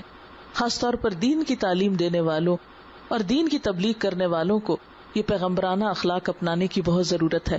اسی طرح کیا فرمایا کہ خوشخبری سنایا کرو، نفرتیں نہ دلایا کرو، یعنی دین سے متنفر نہ کرو، خدا رسول سے متنفر نہ کرو. یعنی سخت سے سخت بات بھی ہو تو اس کو اس آسان طریقے سے پیش کرو کہ لوگوں کے اوپر بہت بھاری نہ ہو، بہت گراں نہ ہو، دین ایک مصیبت نہ معلوم ہو، بلکہ وہ اپنی چیز لگے اور آسان محسوس ہو. پھر اسی طرح یہ ہے کہ انسان جس سے بات کرے اس کے مرتبے اور مقام کا ضرور خیال رکھے. اسلام کے بنیادی اخلاق میں سے ہے بڑوں کا ادب اور احترام. آج آپ دیکھیں کہ ہماری نئی نسلیں جو ہیں آہستہ آہستہ بد اخلاقی کی طرف جا رہی ہیں، اور کانفیڈنس کے نام پر ہم نے ان کو بدتمیز بعض اوقات بنا دیا ہے. بعض اوقات آپ نے دیکھا ہوگا چھوٹے بچے دادی کے ساتھ نانی کے ساتھ بات کرتے ہوئے ان کا مذاق اڑائیں گے، دادی آپ کو کیا خبر، نانی آپ کو تو کچھ پتا ہی نہیں. اور ہم سب اس پہ بہت خوش ہوتے ہیں کہ ہمارے بچوں کو تو بہت پتا ہے، اور وہ مذاق ہی مذاق میں بڑوں کا مذاق اڑا رہے ہوتے ہیں یا ان کو بیوقوف ثابت کر رہے ہوتے ہیں. اس چیز کو بھی بہت انکریج نہیں کرنا چاہیے. اور بچوں کی بدتمیزی جو ہے وہ بچوں ہی کے حق میں ناپسندیدہ ہے. آج اگر آپ نے شے دی کسی کے ساتھ بچے کو بدتمیزی کرنے پہ تو کل وہی بچہ آپ کے ساتھ کرے گا. اگر آپ کسی کے لیے وہ راہ ہموار کر رہے ہیں تو کل وہ چیز آپ پر لازماً پلٹ کر آئے گی. اس لیے کبھی بھی کانفیڈنس کے نام پر بچوں کو بد اخلاق نہ ہونے دے. قرآن پاک میں بھی پڑھتے ہیں وَيْلٌ لِّكُلِّ هُمَزَةٍ لُمَزَةٍ، ہلاکت ہے، تباہی ہے، بربادی ہے ہر اس شخص کے لیے جو تانا دے، جو عیب لگائے. یعنی تانے دینا اور عیب لگانا یہ اسلامی اخلاق میں سے نہیں ہے. لنگڑا کہنا، کسی کی آنکھ خرابی تو اس کو کانا کہنا، یا کسی کے رنگ میں کچھ کمی بیشی تو اس کو کالا کہہ کے پکارنا، اور اس طرح کے نام اس کو دینا کہ جس سے دوسرا شخص احساس کمتری کا شکار ہو جائے، یہ پسندیدہ بات نہیں ہے. ان چیزوں سے پرہیز کرنا چاہیے. قرآن پاک میں بھی آتا ہے وَلَا تَنَابَزُوا بِالْأَلْقَابِ، کہ دوسروں کو ایسے برے لقب سے مت پکارو جو ان کے اوپر گراں گزرتا ہے. آپ دیکھیں کہ افسوس کے ساتھ یہ کہنا پڑتا ہے کہ ہمارے کلچر میں عموماً کیا ہوتا ہے کہ اگر کوئی شخص حق لا کے بات کرا تو اس پہ ہنس پڑیں گے. اگر کوئی بچہ جو ہے وہ صحیح طور پہ بات نہیں کر پائے گا تو سب اس پہ ہنسنا شروع کر دیں گے، جس کے نتیجے میں وہ بولنا ہی بھول جاتا ہے. بعض اوقات ساری زندگی پھر اٹکتا رہتا ہے یا شرماتا رہتا ہے یا کسی کے ساتھ بات ہی نہیں کر پاتا.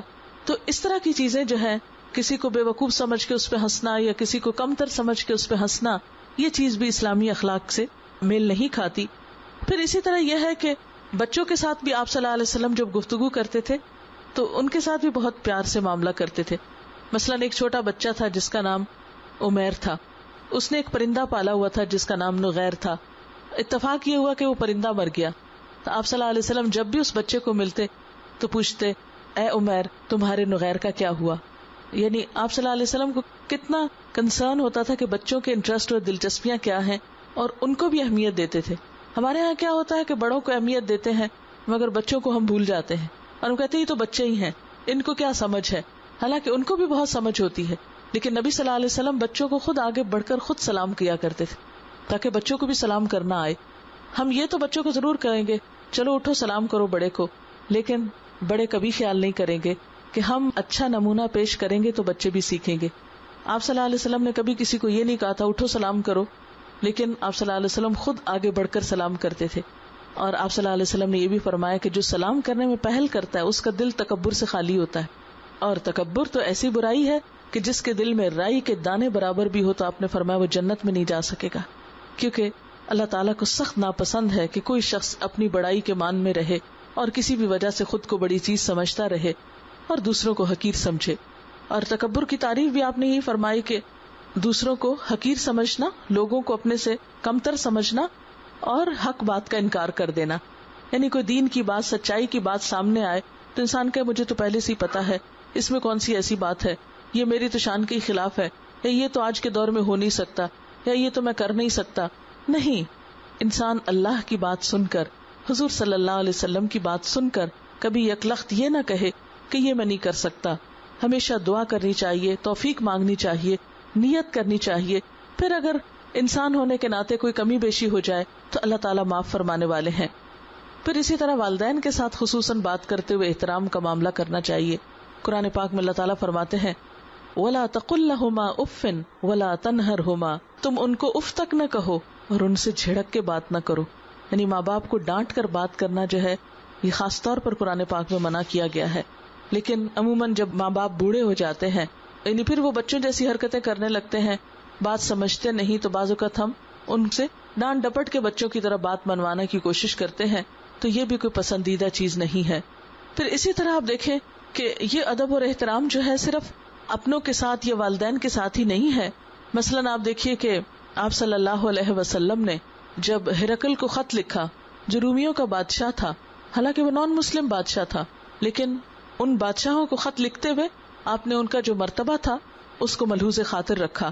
مثلاً ہرقل کو خط لکھتے ہوئے آپ نے لکھا الی ہرقل عظیم الروم، ہرقل جو رومیوں کا بڑا انسان ہے یا رومیوں کا بڑا ہے یا ان کا بادشاہ ہے. تو جو کسی کا خاص ٹائٹل ہو، مثلاً کسی صدر مملکت کے ساتھ اس کا کوئی ٹائٹل ہے، یہ کہنا کہ نہیں سب انسان تو برابر ہی ہوتے ہیں، ہم کیا کریں اس ٹائٹل کو، ہم تو نہیں اس کو مانتے، اور اس کا نام لے کر پکارے، تو یہ ایک زیادتی ہوگی. اسلام نے یہ بد اخلاقی نہیں سکھائی. اگر اللہ تعالیٰ نے دنیا میں کسی کو کسی وجہ سے بھی عزت دی ہے تو اس کو عزت دینا بھی اسلامی اخلاق میں سے ہے. آپ صلی اللہ علیہ وسلم نے فرمایا اذا جاءکم کریم قوم فاکرموہ، جب تمہارے پاس کسی قوم کا کوئی معزز شخص آئے، کوئی عزت والا آئے تو تم اس کو عزت دو. مثلا اس کو پروٹوکول دینا ہوگا. مثلا ایک شخص اپنی قوم میں بہت عزت اور احترام والا ہے، اگر وہ تمہارے قوم میں آتا ہے، جیسے آپ دیکھیں کہ بعض سربراہان مملکت ایک ملک سے دوسرے میں جاتے ہیں تو ان کو باقاعدہ پروٹوکول دیا جاتا ہے، تو اس میں کوئی حرج نہیں، کیونکہ وہ اپنی قوم کے مثلا لیڈرز ہیں یا پسندیدہ لوگ ہیں یا بڑے لوگ ہیں، تو ان کی اگر اپنی قوم میں عزت ہے تو مسلمان قوم کو بھی ایسے لوگوں کو ایک سرکاری پروٹوکول کے طور پر وہ عزت دینا ہوگی. پھر اسی طرح یہ ہے کہ جو لوگ عمر میں بڑے ہوں ان کے ساتھ اچھی طرح پیش آنا. پھر اگر کوئی مرتبے میں جیسے استاد کے مرتبے پر ہیں، ہم دیکھتے ہیں کہ فی زمانہ استادوں کی عزت بھی بہت کم ہوتی چلی جا رہی ہے. پہلے زمانے میں ان کے لیے ادب و احترام کے القاب ہوتے تھے، لیکن اب صرف ٹیچر یا مس کہہ کے پکارنا اور بعض اوقات نام لینا اور گھر آ کر ان کا مذاق اڑانا اور ماں باپ کا بھی اس میں چپ ہو جانا یا شریک ہو جانا، یہ بھی علم کے مرتبے کو کم کرنا ہے.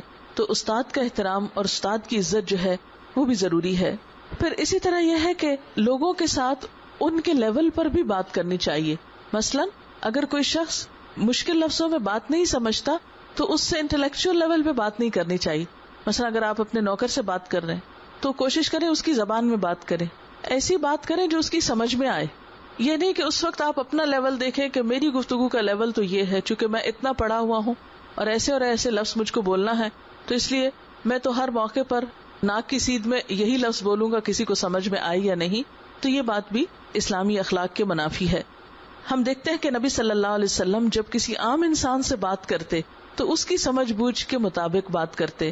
مثلا دوسرے علاقوں سے دیہاتی لوگ آتے، عربی لوگ آتے، تو جو ان کے مخصوص ڈائلیکٹ ہوتے، تو آپ صلی اللہ علیہ وسلم جب ان سے کوئی گفتگو کرتے تھے، حالانکہ آپ افصح العرب تھے، لیکن آپ اپنی گفتگو میں تھوڑا تھوڑا اس قوم کا لہجہ یا اس کا جو ڈائلیکٹ ہوتا تھا اس کو استعمال کرتے تھے، تاکہ ان تک بات اچھی طرح پہنچائی جا سکے، ان کو بات سمجھائی جا سکے. مثلا حضرت ابو ہریرہ جو تھے ان کی زبان فارسی تھی پہلے، تو آپ صلی اللہ علیہ وسلم کبھی کبھی فارسی کا بھی کوئی جملہ ان کے ساتھ بولا کرتے تھے. تو اس سے یہ پتہ چلتا ہے کہ دوسری قوم کے ساتھ بات کرتے وقت اگر آپ کو اس کی زبان آتی ہو تو زیادہ بہتر ہے کہ اس میں ہی اس کے ساتھ بات کریں. خصوصاً تبلیغ کے لیے کسی قوم کی زبان میں بات کرنا جو ہے وہ بہت اہم ہے، کیونکہ ہر نبی جو ہے وہ اپنی قوم کی زبان کے ساتھ بھیجا گیا ہے. قرآن پاک میں آتا ہے الا بلسان قومی، یعنی جو بھی رسول اللہ تعالیٰ نے بھیجا وہ اس کی قوم کی زبان جانتا تھا تاکہ وہ ان تک میسج کو بہترین طریقے پر کنوے کر سکے یا اس کو پہنچا سکے. پھر اسی طرح حضرت انس کہتے ہیں کہ میں حضور صلی اللہ علیہ وسلم کی خدمت میں 10 سال رہا، آپ نے مجھے کبھی اف بھی نہیں کہا، نہ یہ فرمایا یہ کیوں کیا، اور نہ کبھی کہا کہ یہ کیوں نہ کیا. اور اس کے لیے کتنا اپنی پرسنالٹی میں بیلنس لانے کی ضرورت ہے، ورنہ ہم ہر دو بات کر کے پھر بعد میں پریشان ہوتے رہتے ہیں، یہ نہ ہی کرتی تو اچھا تھا، اور بار بار وہی چیز ہمارے دل پہ ایک بوجھ بن جاتی ہے جس سے ہم اپنی گنجلکوں سے باہر نکل ہی نہیں پاتے۔ پھر اسی طرح یہ ہے کہ جب کوئی سوال کرے تو اسے جواب دینا چاہیے، یہ نہیں کہ کوئی سوال کرتا رہے اور ہم منہ موڑ لیں اور اسے جواب ہی نہ دیں، کیونکہ یہ بھی بدتمیزی اور بے ادبی میں آتا ہے۔ قرآن پاک میں اللہ تعالیٰ فرماتے ہیں وَلَا تُصَعِّرْ خَدَّكَ لِلنَّاسِ، تم لوگوں سے منہ پھیر کے بات نہ کرو۔ آپ صلی اللہ علیہ وسلم کا طریقہ کیا ہوتا تھا کہ جب کوئی آپ سے بات کرتا تو آپ پوری توجہ سے اس کی بات سنتے تھے۔ بعض اوقات کوئی بوڑھی عورت، کوئی ناسمجھ شخص آپ کو لے کر کھڑا ہو جاتا، صحابہ کرام پریشان ہوتے، لیکن آپ نے خود کبھی بھی روڈلی اس سے ہاتھ نہیں چھڑایا تھا اور اس کو اپنے سے دور نہیں ہٹایا تھا۔ آپ ایسے ناسمجھ لوگوں کی باتیں بھی پورے دھیان سے سنتے تھے، کیونکہ وہ لوگ بھی ایک طرح سے توجہ چاہتے ہوتے ہیں اور آپ ان کو وہ توجہ دیا کرتے تھے۔ پھر اسی طرح یہ ہے کہ چیخ چلا کے نہیں بولنا چاہیے، قرآن پاک میں اس سے بھی منع کیا گیا ہے۔ فرمایا وَغْضُضْ مِن صَوْتِكَ إِنَّ أَنكَرَ الْأَصْوَاتِ لَصَوْتُ الْحَمِيرِ، اپنی آواز کو پست رکھو، یعنی لو ٹون میں بات کرو، کیونکہ بدترین آواز گدھے کی آواز ہوتی، یعنی اس کا پچ جو ہے وہ بہت اونچی ہوتی، شرل ہوتی، اور ڈھینچو ڈھینچو کی آواز جو ہے وہ دوسرے کی سماعت کے اوپر بہت تکلیف دہ ہوتی ہے۔ تو خاص طور پہ گدھے کا نام لے کر بتایا گیا کہ اس طرح کی گفتگو نہ کرو جو دوسروں کی سمع خراشی یا کان کھانے کا سبب بنے۔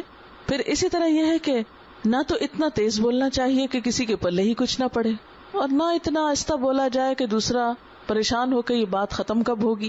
پھر اسی طرح مردوں کو عورتوں کے ساتھ بات کرتے وقت کیا بتایا گیا، فلا تخضعن بالقول، کہ اس طرح کے لہجے میں آدمیوں سے بات نہ کی جائے کہ جس سے وہ کسی غلط فہمی کا شکار ہو جائیں، بلکہ قلن قولا معروفا، معروف طریقے سے بات کی جائے۔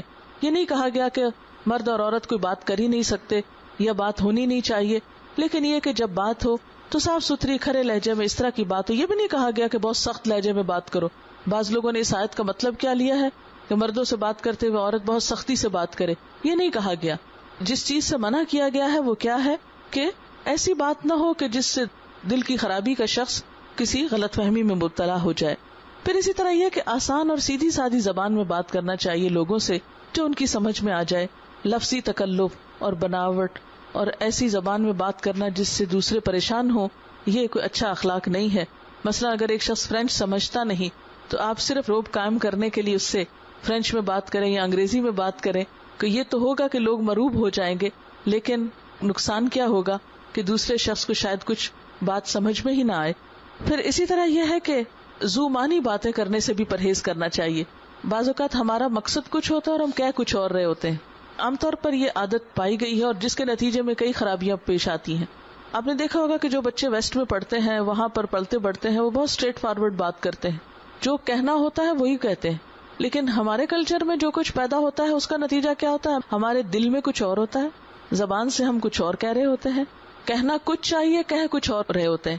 اس سے بعض اوقات دوسرے شخص کے سمجھ میں بات نہیں آتی، وہ پریشان ہوتا ہے یا الٹا سمجھتا ہے، اس سے تعلقات میں خرابی پیدا ہوتی ہے۔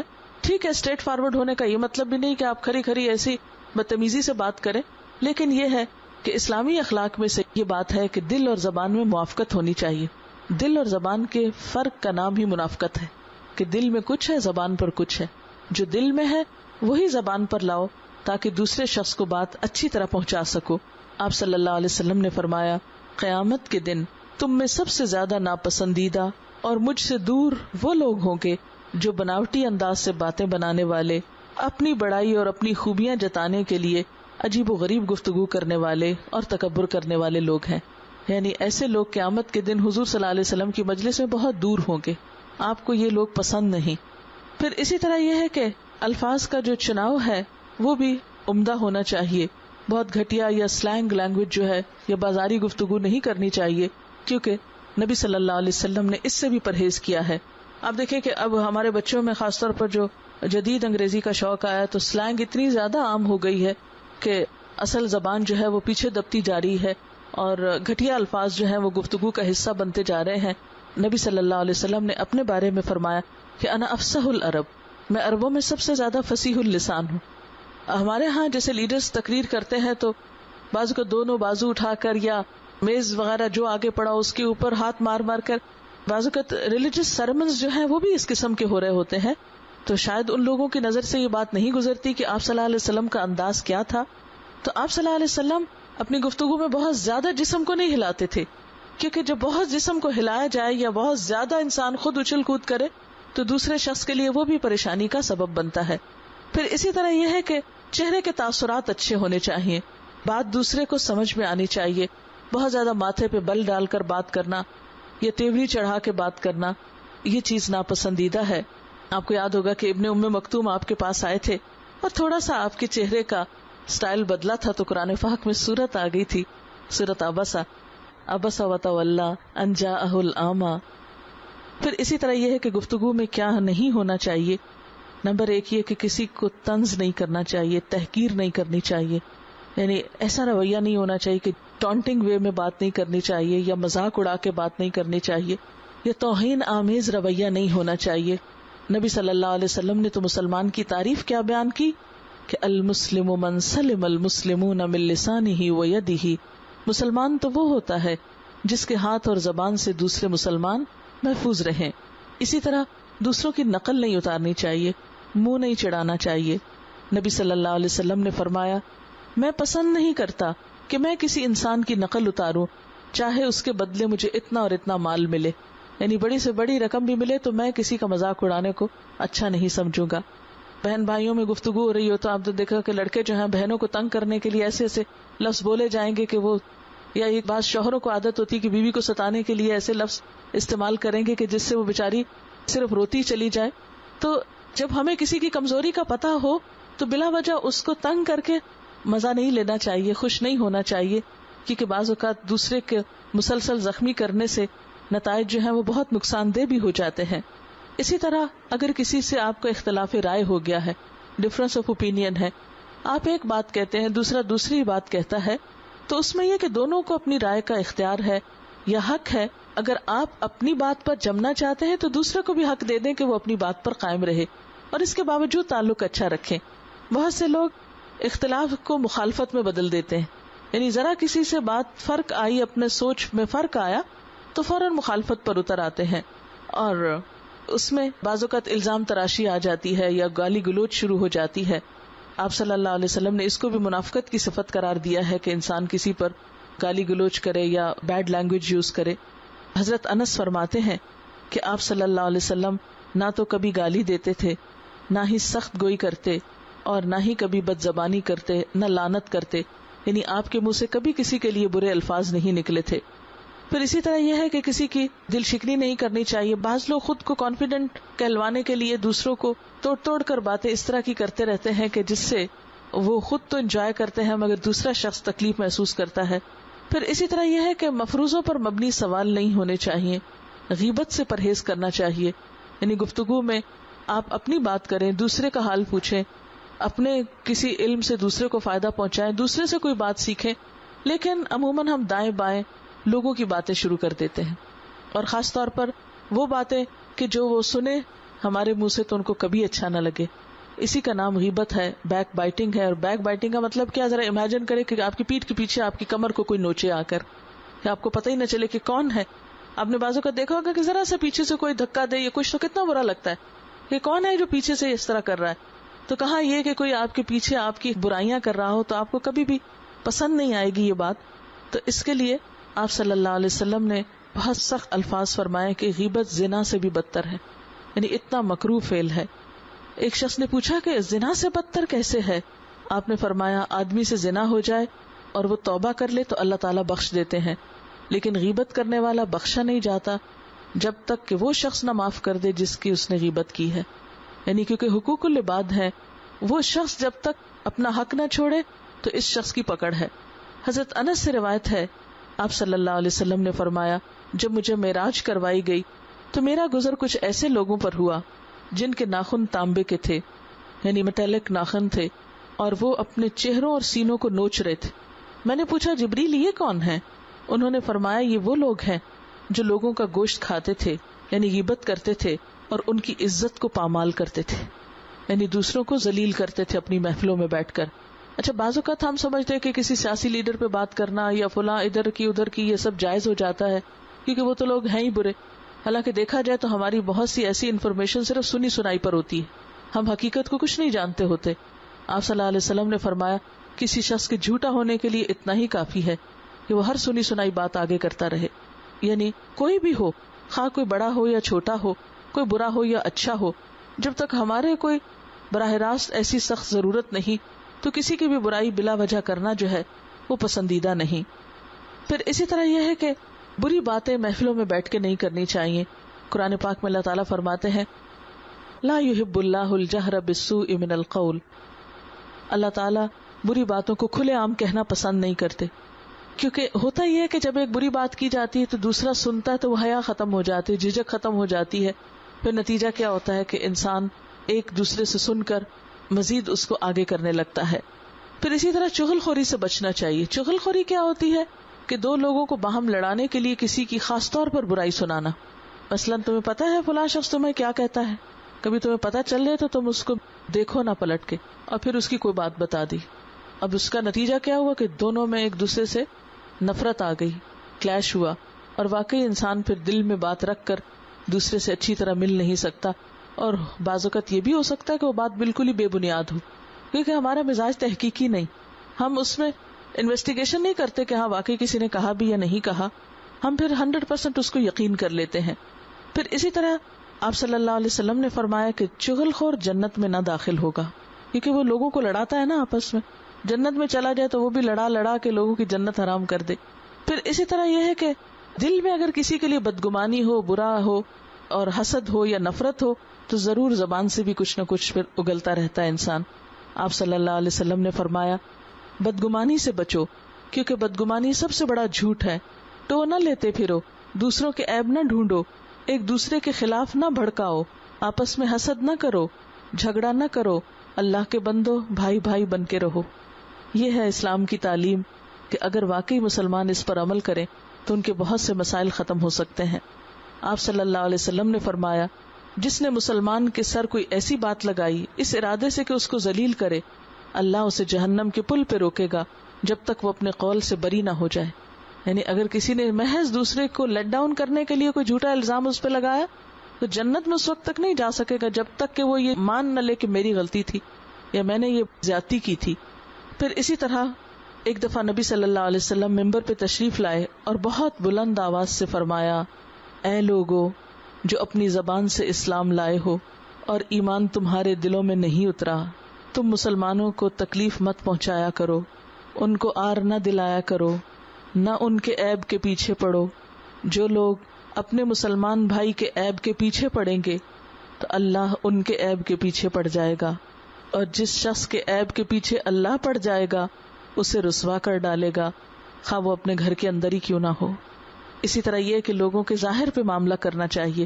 اگر کوئی ہمارے ساتھ اچھا ہے تو بے وجہ ادھر ادھر جھانک تانک کر کے پوچھ کے اچھا یہ کیسا ہے، یہ کیسا ہے. ہو سکتا ہے کسی کا اس سے کوئی اختلاف ہو، کوئی اس کے بارے میں نہ ہی اچھی رائے رکھتا ہو، تو نہیں.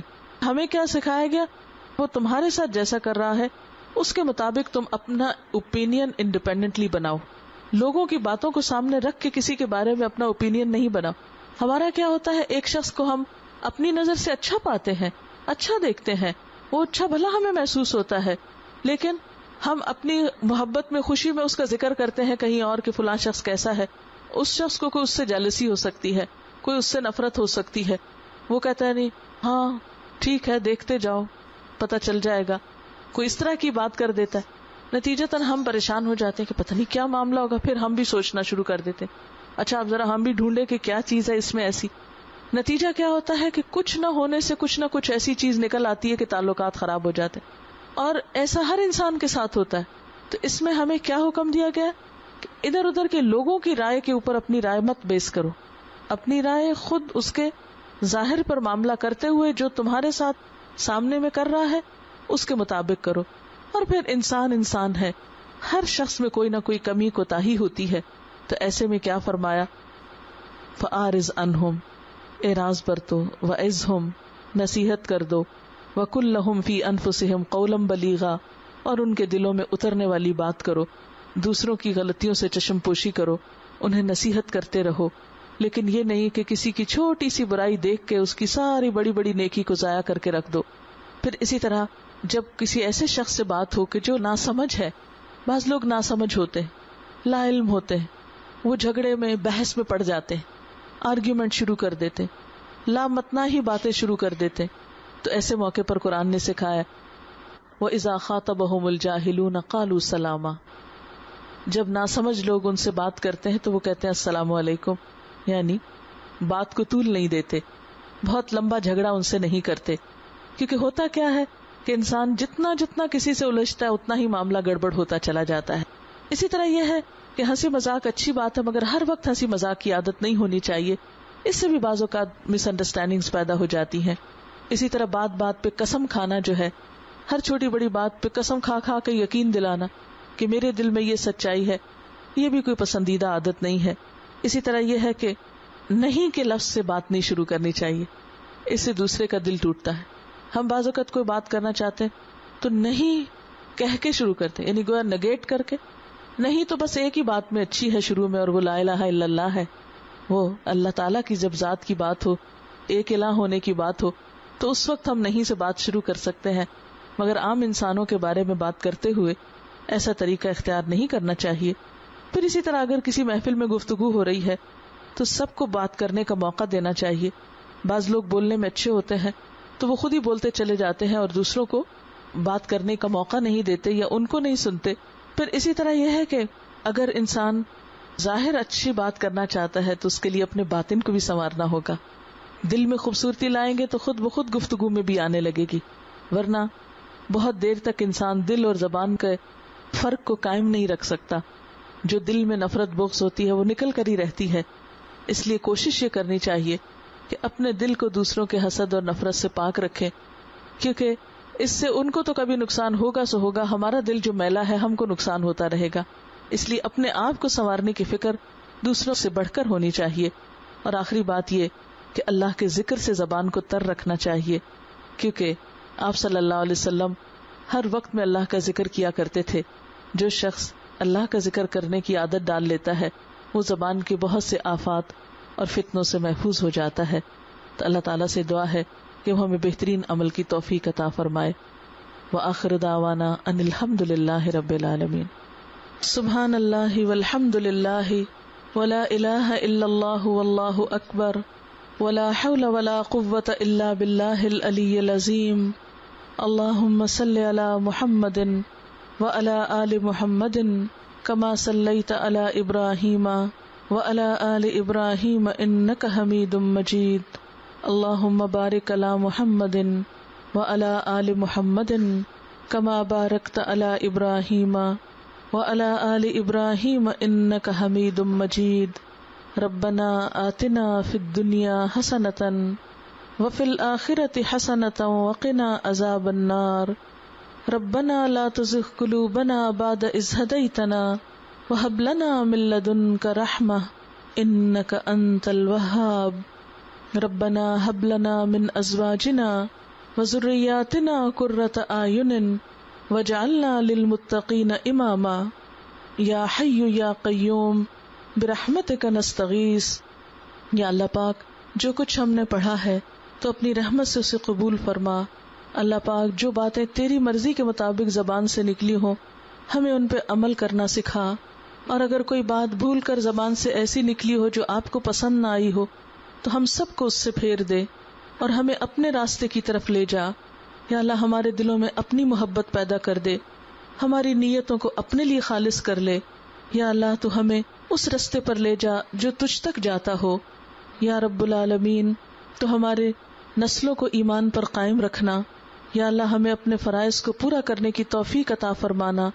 یا اللہ تو ہمیں اچھا اخلاق عطا کر. یا اللہ ہماری گفتگو کو ویسا ہی بنا دے جیسا بنانا تجھ کو پسند ہے. یا رب العالمین تو ہمیں جنت الفردوس میں جگہ عطا فرمانا، جہنم سے محفوظ رکھنا. جتنی بہنیں یہاں آئی ہیں سب کا آنا قبول فرمانا، سب کے دکھ تکلیفیں پریشانیاں دور فرما دے، سب کو خوشیاں عطا فرما. ہم سب کے بچوں کو ہماری آنکھوں کی ٹھنڈک بنا، انہیں دنیا اور آخرت کی کامیابی عطا فرما. یا رب العالمین تو ہمیں اس دنیا اور آخرت میں بہترین بھلائیاں نصیب فرما. یا اللہ تو ہی مددگار ہے، ہم تجھی کو اپنا سہارا بناتے ہیں، تو ہمیں دنیا اور آخرت میں اپنی رحمتوں سے ڈھانپ لے. یا اللہ اس گھر پر اپنی خیر و برکت نازل فرما، اور یا اللہ دین کی یہ محفلیں اور تیرا نام یوں ہی بلند ہوتا رہے اور تو ہم سے یہ خدمت لیتا رہے. تو ہمیں اپنے دین کے لیے چن لے، ہم تیرے دین کے نمائندے ہوں. یا رب العالمین تو ہم سے اس کوشش کو قبول کر لے اور اپنی پسند کا کام لے لے. مسلمانوں کے دلوں کو باہم جوڑ دے، آپس میں محبتیں پیدا کر دے. ربنا تقبل منا انک انت السمیع العلیم وتب علینا انک انت التواب الرحیم. وصلی اللہ تعالی علی خیر خلقہ محمد وعلی آلہ واصحابہ واہل بیتہ اجمعین برحمتک یا ارحم الراحمین. الہی آمین. سبحانک اللہم وبحمدک نشہد ان لا الہ الا انت نستغفرک ونتوب الیک. السلام علیکم ورحمۃ اللہ وبرکاتہ. ویڈیو کے نیچے سبسکرائب کے بٹن پہ کلک کریں، بیل کے آئیکن پہ کلک کیجیے تاکہ ہر نئی ویڈیو کی نوٹیفیکیشن